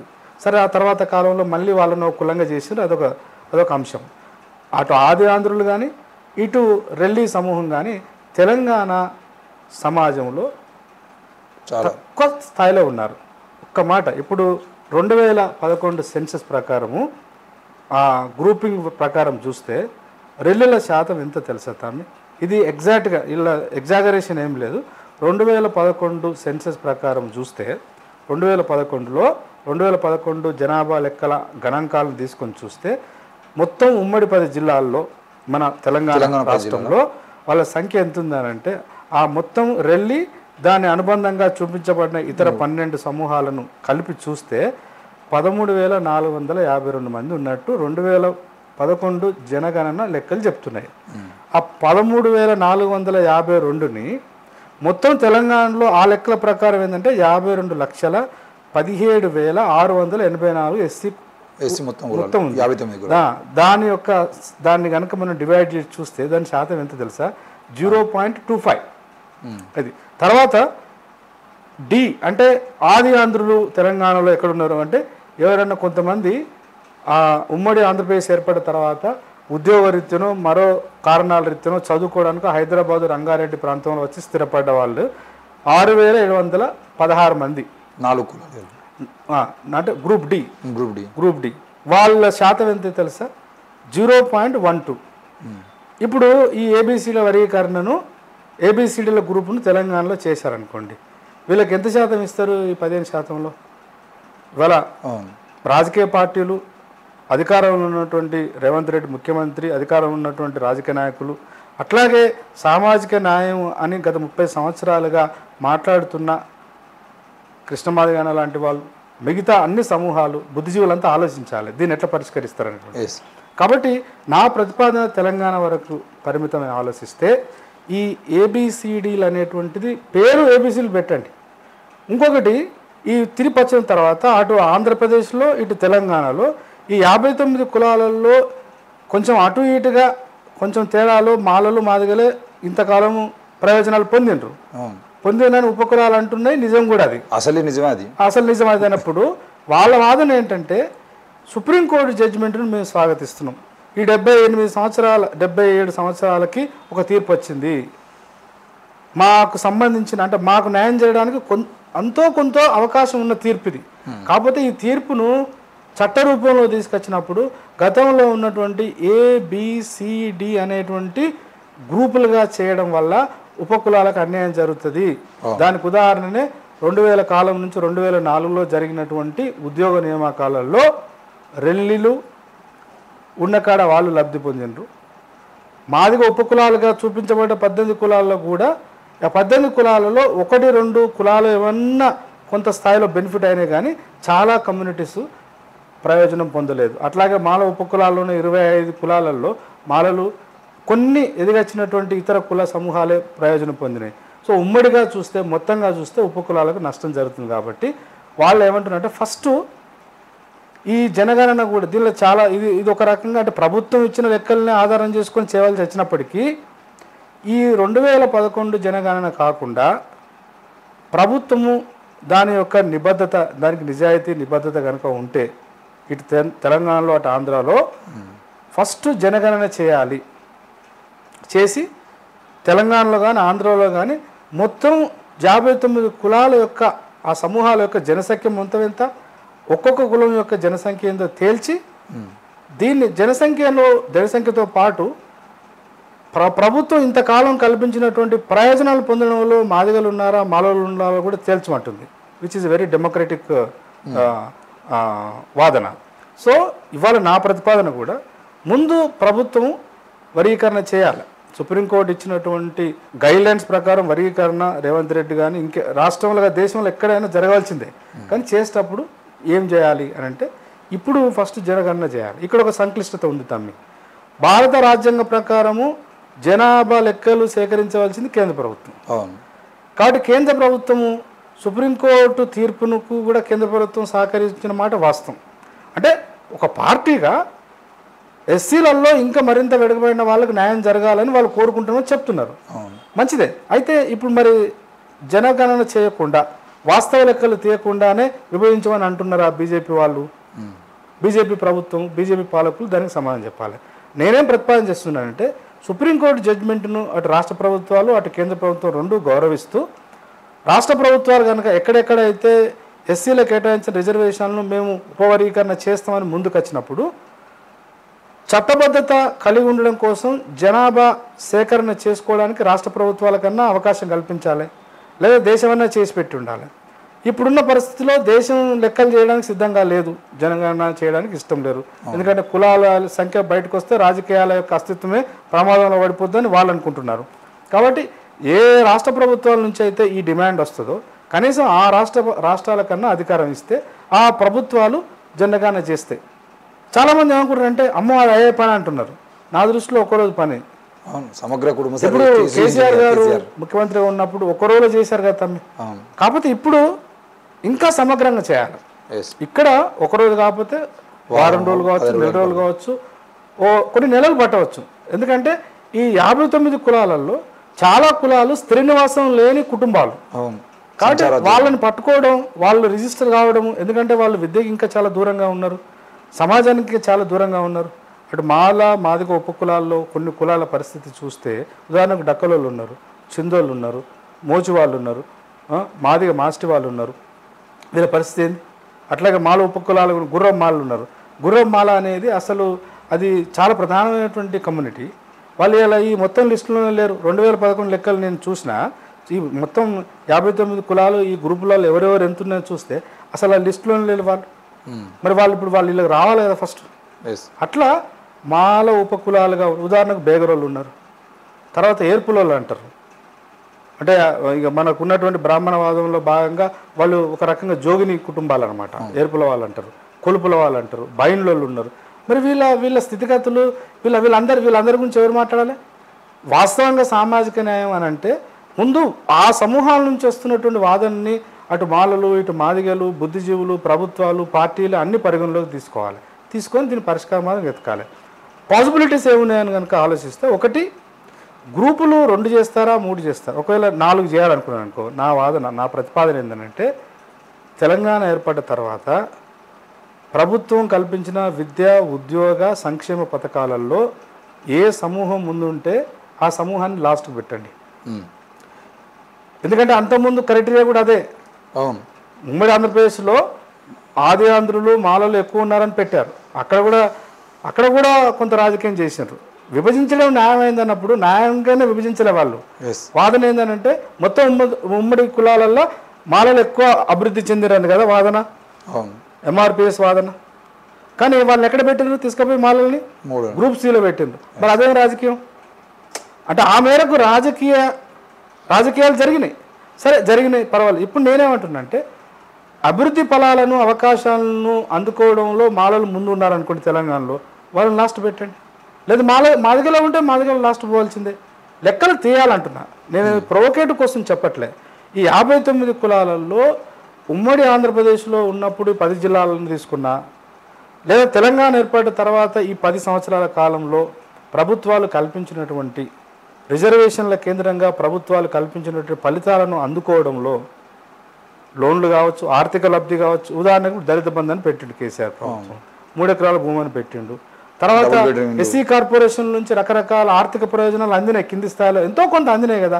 ఈ ప్రయోజనాలను ఎవరు పొందింది అనేది కూడా లెక్కలు తేల్చాలి. డకలోళ్ళకి ఏమైనా వచ్చిందా, చిందోళ్ళకి వచ్చిందా, లేకపోతే మోచోళ్ళకి ఏమైనా వచ్చిందా, లేకపోతే మాలోళ్ళకు మాదిగోళ్ళకి ఎక్కువ వచ్చినాయా, లేకపోతే ఇప్పుడు బేదరోళ్ళకి ఏమైనా వచ్చిందా, లేకపోతే బయలుళ్ళకి ఏమైనా లాభం జరిగిందా, ఈ లెక్కలు తేలితే అంటే ఈ లెక్కలు కనుక వచ్చినాయి అనుకోండి, అప్పుడు పంపకం చేయడంలో అనుసరించవలసినటువంటి మరింత ప్రజాస్వామికత ముందుకు వస్తుంది. అట్లా చేయాలి. అట్లా చేసి వర్గీకరణ చేస్తే బాగుంటుంది. మరి గ్రూపింగ్ ఎట్లా చేయాలా? తీర్పులో కూడా ఒక అంశం ఉంది, మరీ సూక్ష్మాతి సూక్ష్మమైనటువంటి సామాజిక సమీకరణ చేయలేము, గ్రూప్ చేయలేము అనేది సుప్రీంకోర్టు. అది వాస్తవం. ఇప్పుడు చాలామంది ఏమంటే 59 కులాలకు ఏ కులం ఆ కులమే స్వతంత్రమైంది అయినప్పటికీ ఒక్కొక్క కులాన్ని ఒక్కొక్క గ్రూపుగా చూడాలంటే కష్టం. అందుకనే కొంత చారిత్రకంగా సాంస్కృతిక సామాజిక అనుబంధం ఉన్నటువంటి సమూహాలను కలిపి గ్రూప్ ABCD అని పెట్టిరు, which is very democratic proposal. అయితే ఇప్పుడు కూడా ఈ పెట్టిన తర్వాత మరి వాళ్ళు ఏమంటున్నారు? ఉపకులాల వాదన ఏంటి తెలుసా? వాళ్ళు బలంగా వాదిస్తున్నది ఏంటంటే, I also support that idea. మేము మాదిగా ఉపకులాలుగా పిలువబడుతున్నాం, మేము ఉపకులాలం కాదు ఫస్ట్ పాయింట్. అది చాలా డెమోక్రటిక్ వాదన. ఏ కులం ఇంకో కులానికి ఉపకులం కాదు. సాంస్కృతికంగా సామాజికంగా కొంత అనుబంధం ఉంటుంది.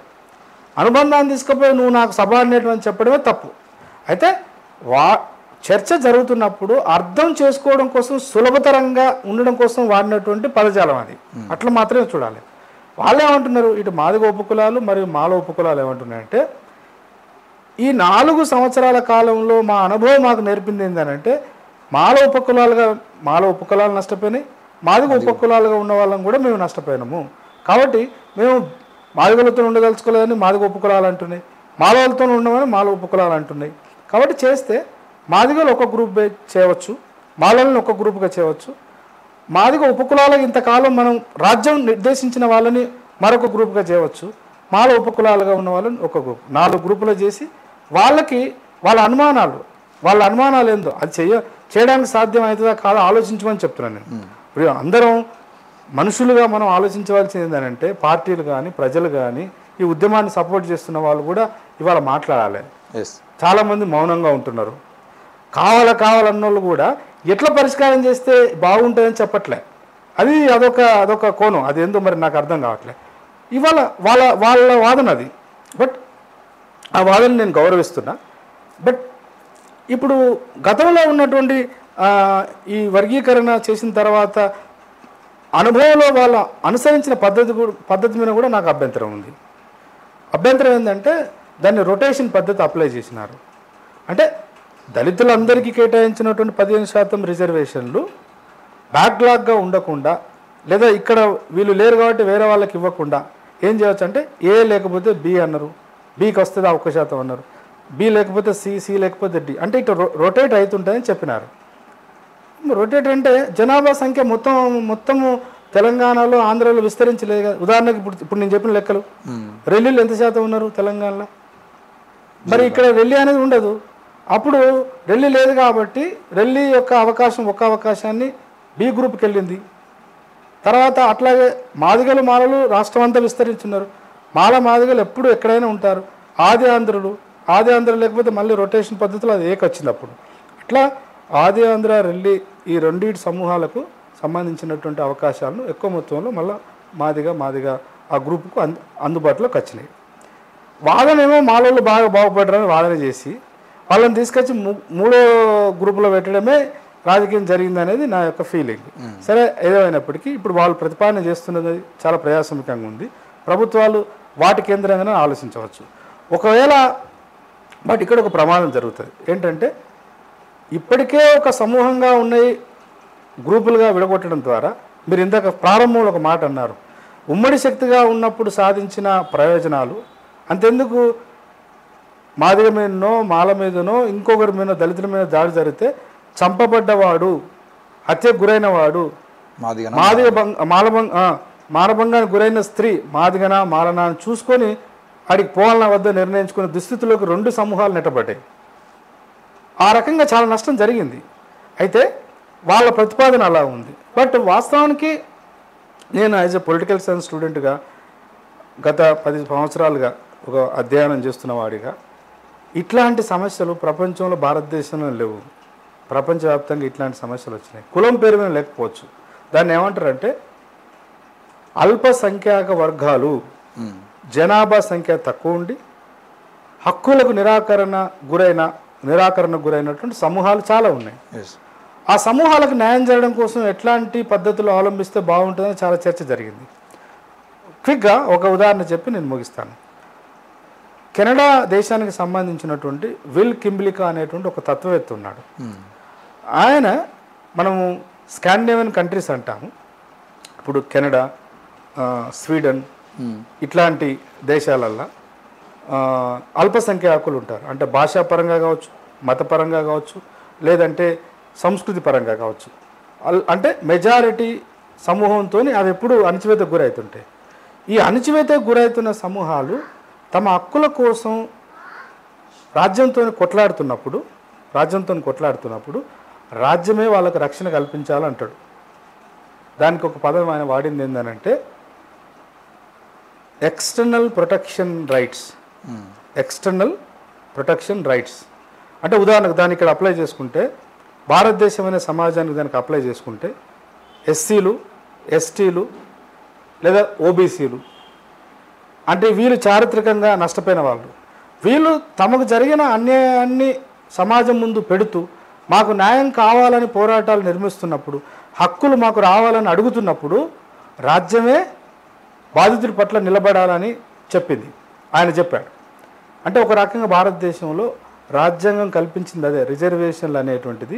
రిజర్వేషన్లు కల్పిస్తున్నప్పుడు మనం భారత రాజ్యాంగ రచన జరుగుతున్నప్పుడు రిజర్వేషన్లను పెట్టాలా వద్దా దాని మీద చాలా చర్చ జరిగింది. సరే, టైం లేదు, దాని డిబేట్లోకి నేను పోను. కానీ ఎప్పుడు పౌర సమాజం డాక్టర్ బాబాసాహెబ్ అంబేద్కర్ మహానుభావుడు ఆయన ఎప్పుడు బలంగా నమ్మింది ఏంటంటే ఏ సమాజంలోనైనా ఏ ఒక నిర్దిష్ట భూభాగంలో నివసించే ఏ ప్రజా సమూహంలోనైనా సమాజం ఎప్పుడు న్యాయం వైపు నిలబడదు ఎక్కువ మొత్తంలో. అప్పుడు రాజ్యమే ముందుకు రావాలంటాడు. అందుకే సమాజం అంత పరిపక్వత సాధించిన తర్వాత గిన్ని కొట్లాటలు ఎందుకుంటాయి, ఉండవు కదా. కాబట్టి రాజ్యం రక్షణ కల్పించాలి. అట్లా రిజర్వేషన్ రూపంలో మనకు రక్షణలు వచ్చినాయి బాధితులకి. ఇంకో మాట అంటాడు ఆయన విల్ కిమ్లిక, ఏమంటాడంటే హక్కులను సాధించుకోవడం కోసం ఒక సమూహంగా అది పోరాటం చేసి హక్కులు సాధించుకుంటుంది. సాధించుకున్న హక్కులను అనుభవించడంలో కూడా ఈ మైనారిటీ వర్గంగా గుర్తించబడ్డ సమూహంలో కూడా అంతర్గతంగా పొరలుగా సామాజిక వ్యత్యాసం ఉంటుంది, ఆర్థిక వ్యత్యాసం ఉంటుంది, రాజకీయ చైతన్యంలో వ్యత్యాసం ఉంటుంది.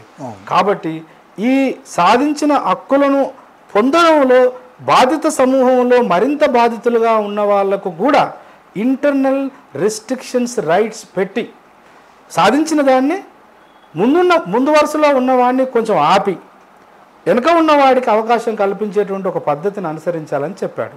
ఇవాళ ఎగ్జాక్ట్గా దాన్ని కనుక ఇక్కడ అప్లై చేసి చూస్తే, ఇది నా ప్రతిపాదన, అప్లై చేసి చూస్తే ఉపకులాలుగా పిలువబడుతున్న 57 కులాలు చేస్తున్న వాదన దానిలోకి వస్తుంది.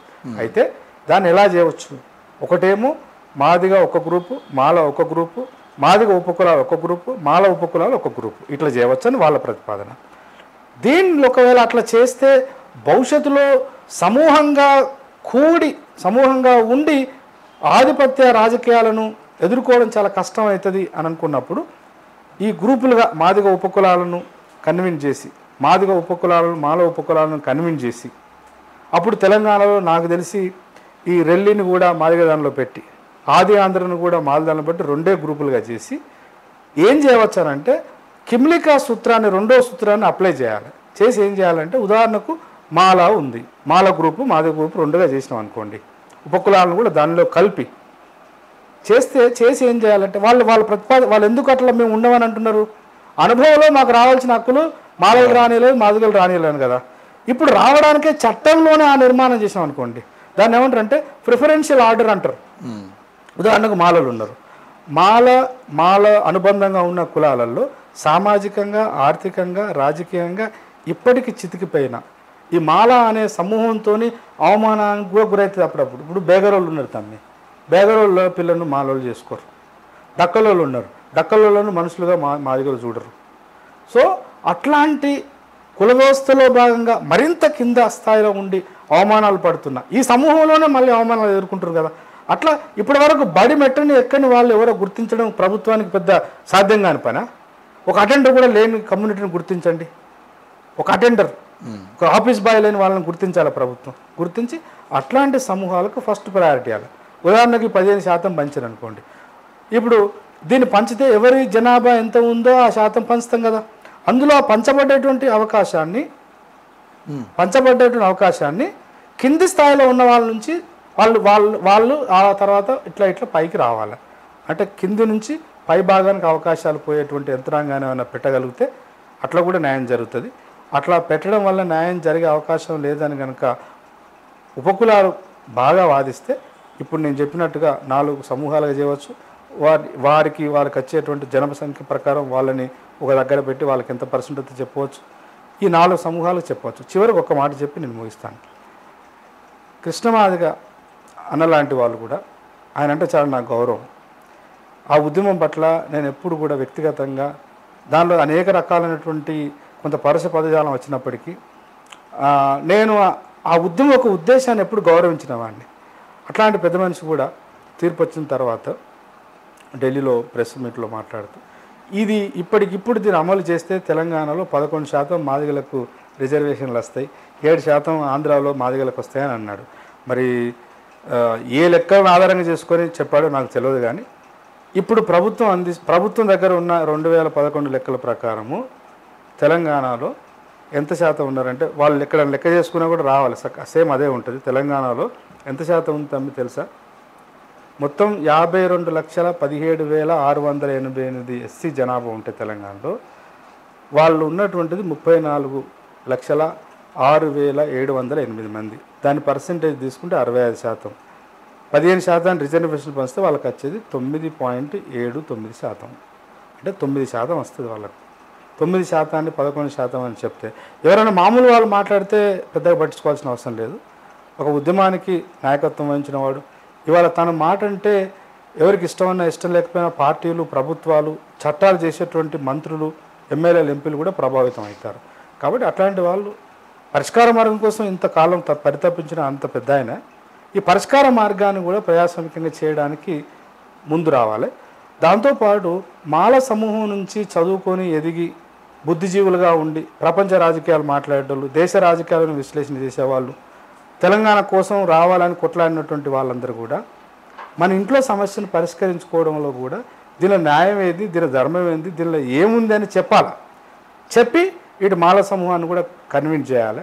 మాల సమూహం నుంచి ఎదిగొచ్చిన విద్యావంతులు, బుద్ధిజీవులు, రాజకీయ నాయకులు ఈ సమస్యకు పరిష్కార మార్గం వైపు ఆలోచించాలనేటువంటిది నా విజ్ఞప్తి. అయితే ఇప్పుడు సుప్రీంకోర్టు తీర్పిచ్చిన తర్వాత చాలామంది ముఖ్యంగా అంటే వర్గీకరణ వ్యతిరేకించే వాళ్ళ ఇంకెవరైనా పక్క పెడితే కొంతమంది మేధావులు కూడా అందులో ఉన్న క్రిమిలేయర్ సంబంధించిన విషయంలో క్రిమిలేయర్ వల్ల నష్టం జరుగుతుంది, ఇప్పటికే నష్టపోతున్నాం, ఈ 15% దేశవ్యాప్తంగా జరుగుతున్నప్పటికీ నష్టపోతున్నాం భయ్, ఇప్పుడు క్రిమిలేయర్ పెడితే నష్టపోతున్నాం అని చెప్పేసి అంటున్నప్పుడు మందకృష్ణ అన్న కూడా ఏమంటాడు అని అంటే క్రిమిలేయర్ సంబంధించి ఆయన యాక్సెప్ట్ చేసిండా లేదనే విషయం పక్కన పెడితే క్రిమిలేయర్ మీద డిస్కషన్ చేయాలి, రండి మీ యొక్క ప్రతిపాదనలు ఉంటే చెప్పండి అన్నట్టుగా అన్న మాట్లాడుతున్నాడు.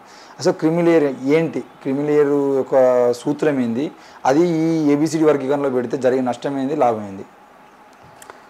మంచి ప్రశ్న. వాస్తవానికి ఈ సుప్రీంకోర్టు ఎస్సీ ఎస్టీలకు సంబంధించిన ఉపవర్గీకరణలో భాగంగా ఇచ్చిన జడ్జిమెంట్లో ఈ ప్రస్తావనాన్ని మొత్తం 7 జడ్జిలలో 4 జడ్జిలు పట్టుకొచ్చారు. వాస్తవానికి వాళ్ళు మొదటి పేజీలో రాసుకున్న దానికి అది భిన్నమైనటువంటిది. అవును, ఈ జడ్జిమెంట్ కేవలము రాజ్యాంగం కల్పించినటువంటి ఎస్సీలకు కల్పించిన లేదా ఎస్సీ ఎస్టీలకు కల్పించిన రిజర్వేషన్లను ఉపవర్గీకరణ చేయడానికి రాజ్యాంగం సమ్మతిస్తుందా లేదా చూడడమే ప్రధాన ఉద్దేశం అని రాసుకున్న వాళ్ళు వ్యక్తిగతంగా వారి ఇండివిజువల్ జడ్జిమెంట్ రాసేటప్పుడు ఈ సమానత్వాన్ని మరింత మెరుగైన సమానత్వం వైపు నడిపియాలనంటే దళితులలో కూడా నిజమైనటువంటి సమానత్వం సాధించాలంటే ఇందులో కూడా దళితులలో కూడా ఎస్సీలలో కూడా క్రిమిలేయరు ఉంటే తప్పేంటి, దీని మీద చర్చ జరగాలని వాళ్ళు ఒక మాట అని ఆ జడ్జిమెంట్లో పెట్టేసినారు. అయితే దీనివల్ల ఒక మంచి ఉద్దేశంతో జడ్జిమెంట్ తీసుకొచ్చినటువంటి జడ్జిమెంట్లో రేపు ఎవడన్నా కోర్టుకు వెళ్తే ఇది మళ్ళీ ఒక పెద్ద సమస్య అయ్యే అవకాశం ఉన్నది, దీని కాదనిలేము. కానీ వాస్తవంగా అదే అగైన్ మళ్ళీ ఆ జడ్జిమెంటు సందర్భంగా అక్కడే ఢిల్లీలో ఉండి జడ్జిమెంట్ వచ్చిన తర్వాత సంబరాలు చేసుకునే వాళ్ళు ఉన్నారు దేశంలో. జడ్జిమెంట్ వచ్చిన తర్వాత బాధపడి కోర్టుల చుట్టూ తిరిగి మళ్ళీ రివ్యూ పిటిషన్ వేస్తున్న వాళ్ళు ఉన్నారు. జడ్జిమెంట్ను స్వాగతిస్తూనే ఆ జడ్జిమెంట్ కేంద్రంగా గతంలో జరిగినటువంటి నష్టం జరగకుండా మరింత ప్రజాస్వామికబద్ధంగా మా అవకాశాలు మాకు రావాలని కోరుతున్నటువంటి చిన్న సమూహాలు, ఒక కులాలు అనకూడదు, చిన్న సమూహాలు ఒకవైపు ఉన్నాయి. కృష్ణన్న కూడా ప్రెస్ను అడ్రస్ చేస్తూ ఆయన మొత్తం ప్రెస్ను అడ్రస్ చేస్తూ అందరికీ ధన్యవాదాలు చెప్తూ ఈ తీర్పు రాసినటువంటి సుప్రీంకోర్టు జడ్జిలకి ధన్యవాదాలు, ఈ మొత్తం వ్యవహారాన్ని నడిపేయడంలో వారే స్వయంగా చెప్పారు. ప్రధానమంత్రి గారు సహకరించినారు, అమిత్ షా గారు సహకరించినారు, అనేక మంది సహకరించినారు, పేర్లు కూడా ప్రస్తావించినాడు. సరే, అలా ప్రస్తావించడం అనేది ఎంతవరకు కరెక్టో తెలియదు, కానీ మొత్తం ప్రస్తావించినాడు. సహకరించింది కాబట్టి ప్రస్తావించుంటాడు, అది అంత డిబేటబుల్ ఇష్యూ కాదు. కానీ ఆ డిస్కషన్లో భాగంగా ప్రెస్ మీట్లో మాట్లాడుతూ దళితుల్లో కూడా క్రిమిలేయర్ ఉంటే తప్పేంది, దాని మీద చర్చ జరగాలి అని చాలా ఆవేశంగా వారు మాట్లాడినారు. అసలు క్రిమిలేయర్ని వారు ఎట్లా అర్థం చేసుకుంటారో నాకు తెలియదు. అంటే తన మొత్తము ఆ ప్రెస్ మీట్ను కనుక చూస్తే నేను గ్రహించింది ఏంటంటే ప్రారంభం నుంచి 1980 నుంచి లేదా 94 నుంచి ఈ వర్గీకరణకు వ్యతిరేకంగా పనిచేస్తున్న వ్యక్తులు లేదా శక్తులుగా ఉన్నటువంటి వాళ్ళని టార్గెట్ చేసింది. అంటే 50 నుంచి ఇప్పటి వరకు దళితులు ఉమ్మడి శక్తిగా ఉంటే రాజకీయ అధికారం వస్తుందని బలంగా నమ్మిన వాళ్ళు కూడా ఉన్నారు. ఎట్లయితే కృష్ణన్న వర్గీకరణ జరిగితే సామాజిక న్యాయం జరుగుతుంది, ఫలితాలు అందరికి రావడం సామాజిక న్యాయం అంటున్నాడో, ఉమ్మడి శక్తిగా ఉండి ఓటు బ్యాంకుగా ఎదిగి ఆ ఓట్ల ద్వారా పార్లమెంట్ రాజకీయాల్లో గెలిచి ఆధిపత్యం చేస్తున్నటువంటి ఇతర పార్టీలతో మనం రాజకీయంగా కొట్లాడడానికి ఉమ్మడి శక్తి అవసరమని నమ్మిన రామ్ విలాస్ పాస్వాన్ ఉన్నాడు, మానసి కాన్సీరామ్ ఉన్నారు. వాళ్ళు పార్టీలు పెట్టి ఏ మాట కామాట చెప్పుకోవాలి. ఈ దేశంలో ఒక రాజకీయ పార్టీని పెట్టి ఆ రాజకీయ పార్టీని 10 కాలాల పాటు నిలబెట్టడం మామూలు విషయం కాదు. అందులో ఒక షెడ్యూల్ కులానికి సంబంధించిన వాడు, షెడ్యూల్ ట్రైబ్కి సంబంధించిన వాడు, ఓబీసీలు చాలా ప్రయత్నం చేసి మళ్ళీ చతికిలబడ్డ సందర్భాలు ఎక్కువ ఉన్నాయి. కాబట్టి రామ్ విలాస్ పాస్వాన్ వర్గీకరణకు వ్యతిరేకంగా ఉన్నాడు, లేకపోతే మాయావతి వ్యతిరేకంగా ఉన్నారు, లేకపోతే తెలంగాణలో ఆంధ్రాకు సంబంధించినటువంటి మాల సామాజిక వర్గం నుంచి రాజకీయంగా ఎదిగిన వాళ్ళు ఉన్నారు, లేకపోతే ఇప్పుడు ఖార్గే గారు ఉన్నారు, కాంగ్రెస్ పార్టీకి ఆయన నాయకుడిగా ఉన్నాడు కాబట్టి తను కర్ణాటకలో తను ఉన్నటువంటి సమూహంలో ఆయన పై వర్గంలో ఉన్నాడు కాబట్టి ఆయనే. వీళ్ళని ఈ వ్యక్తులు అట్లా అనుకుంటే ఈ దేశంలో ఈ రాష్ట్రంలో ఏ కుటుంబ రాజకీయాలు లేవు. రెడ్లలు ఉన్నారు, కమ్మలాళ్ళు ఉన్నారు, వెల్మలాళ్ళు ఉన్నారు, బ్రాహ్మణులాళ్ళు ఉన్నారు. అన్ని కులాలలో ఒక్క తరం రాజకీయంగా ఎదిగితే ఆ తర్వాత వాళ్ళ కొడుకో వాళ్ళ బిడ్డనో వాళ్ళ భార్యనో వస్తున్నది. ఇది పెద్ద ఆహ్వానించే పరిణామం కాదు. కేవలం దళితులలో లేదు, దళితులలో రిజర్వేషన్ వ్యతిరేకించే వాళ్ళు మాత్రమే అట్లా లేరు కదా. ఆ మాటకు వస్తే మాదిగ సమూహం నుంచి ఎదిగించిన కుటుంబాలు కూడా కుటుంబాల నుంచే తండ్రి కొడుకు అలాగనే ఉన్నారు కదా. అయితే అవకాశాలు పొందడంలో వ్యత్యాసం ఉన్నమాట ఆయన ఫస్ట్ నుంచి మాట్లాడుతున్నదని నేను గౌరవిస్తాను. క్రిమీ లేయర్ అనేది వాళ్ళకు అప్లై చేయాలని అంటున్నాడు. ఎట్లా అప్లై చేయాలో నాకు అర్థం కావట్లేదు. ఇవాళ మొత్తం భారతదేశంలో 1200 పైసలకు ఎస్సీ కులాలు ఉన్నాయి తమ్మి. 1260 కొంచెం అటు ఇటు ఏదో నెంబరు 1260కి కొంచెం అటు ఇటు ఉంటుంది. ఈ 1260 ఎస్సీ కులాలల్లో మొత్తం జనాభాలో భాగంగా చూస్తే 1 కోటి మంది ఉద్యోగస్తులు ఉంటారా? ఆయన ప్రకారం అనుకుందాం దాదాపు 50 లక్షల మంది ఎదిగారు అనుకోండి. ఈ 50 లక్షల మందిలో ఎంతమంది క్రిమీ లేయర్కు వాళ్ళు నిజంగా ఎలిజిబుల్ అవుతారు? 2. క్రిమీ లేయర్ అంటే ఏంటి? క్రిమీ లేయర్ అంటే చట్టం, అంటే భారత రాజ్యాంగం చట్ట ప్రకారం ఏంటంటే రిజర్వేషన్లకు అర్హులా కాదా అని నిర్ణయించేటువంటి, ముఖ్యంగా ఇది బీసీల కాంటెక్స్లో నుంచి వచ్చింది. ఇప్పుడు బీసీలకు 27% రిజర్వేషన్ ఇచ్చారు కదా, అక్కడ అందులో ఎవరికి ఫస్ట్ ప్రాధాన్యత ఇవ్వాలి, ఎవరికి ఆ రిజర్వేషన్లను ఆ 27 కేటాయించబడ్డ 27% రిజర్వేషన్లు బీసీ సమూహాలలో ఎవరికి ఇవ్వాలన్నప్పుడు ఆర్థిక కోణం అది. ఇప్పుడు కేంద్ర ప్రభుత్వం నిర్దేశించింది ఏంటంటే రాష్ట్రాలకు భిన్నంగా ఉంది. ఓవరాల్గా ఇప్పుడు వాళ్ళు మొన్న ఒక చట్టం తీసుకొచ్చారు కదా, ఎకనామికల్లీ వీకర్ సెక్షన్ అనే చట్టం.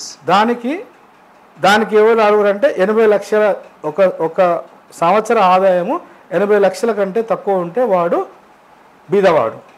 మరి ఆ 8 లక్షలని బీసీలకు వర్తింపజేయట్లేదు. ఇవాళ తెలంగాణలో ఆంధ్రప్రదేశ్లో చదువుకునే పిల్లలకు స్కాలర్షిప్కు ఎలిజిబిలిటీ ఎంత తెలుసా? 2 లక్షలు. మన పట్టణ ప్రాంతాల్లో అయితే 2 లక్షలు, గ్రామీణ ప్రాంతాల్లో అయితే 1,50,000. అంటే వారి ఉద్దేశం, ఒకవేళ వాళ్ళు చెప్పిన ప్రకారం క్రిమీ లేయర్ అంటే ఈ రాష్ట్రంలో ఈ దేశంలో సంవత్సర ఆదాయము 1,50,000 కంటే ఎక్కువ ఉంటే వాళ్ళందరూ క్రిమీ లేయర్ కింద వస్తారు. మరి దాన్ని ఆయన ఆహ్వానిస్తున్నాడా?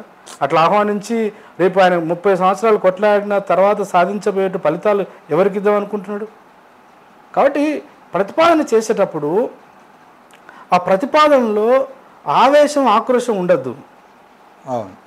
అంత పెద్ద మనిషి కేవలం వాళ్ళు వర్గీకరణకు వ్యతిరేకంగా ఉన్నారు, ఫస్ట్ నుంచి నాకు సహకరించట్లేదు కాబట్టి వాళ్ళని దృష్టిలో పెట్టుకొని ఉత్తర భారతదేశంలో చమారులమైన తెలంగాణలో మాలల మీద లేకపోతే ఆంధ్రాలో మాలల మీద అంత పెద్ద స్థాయి వ్యక్తి అట్లా స్పందించడం సరైనది కాదు.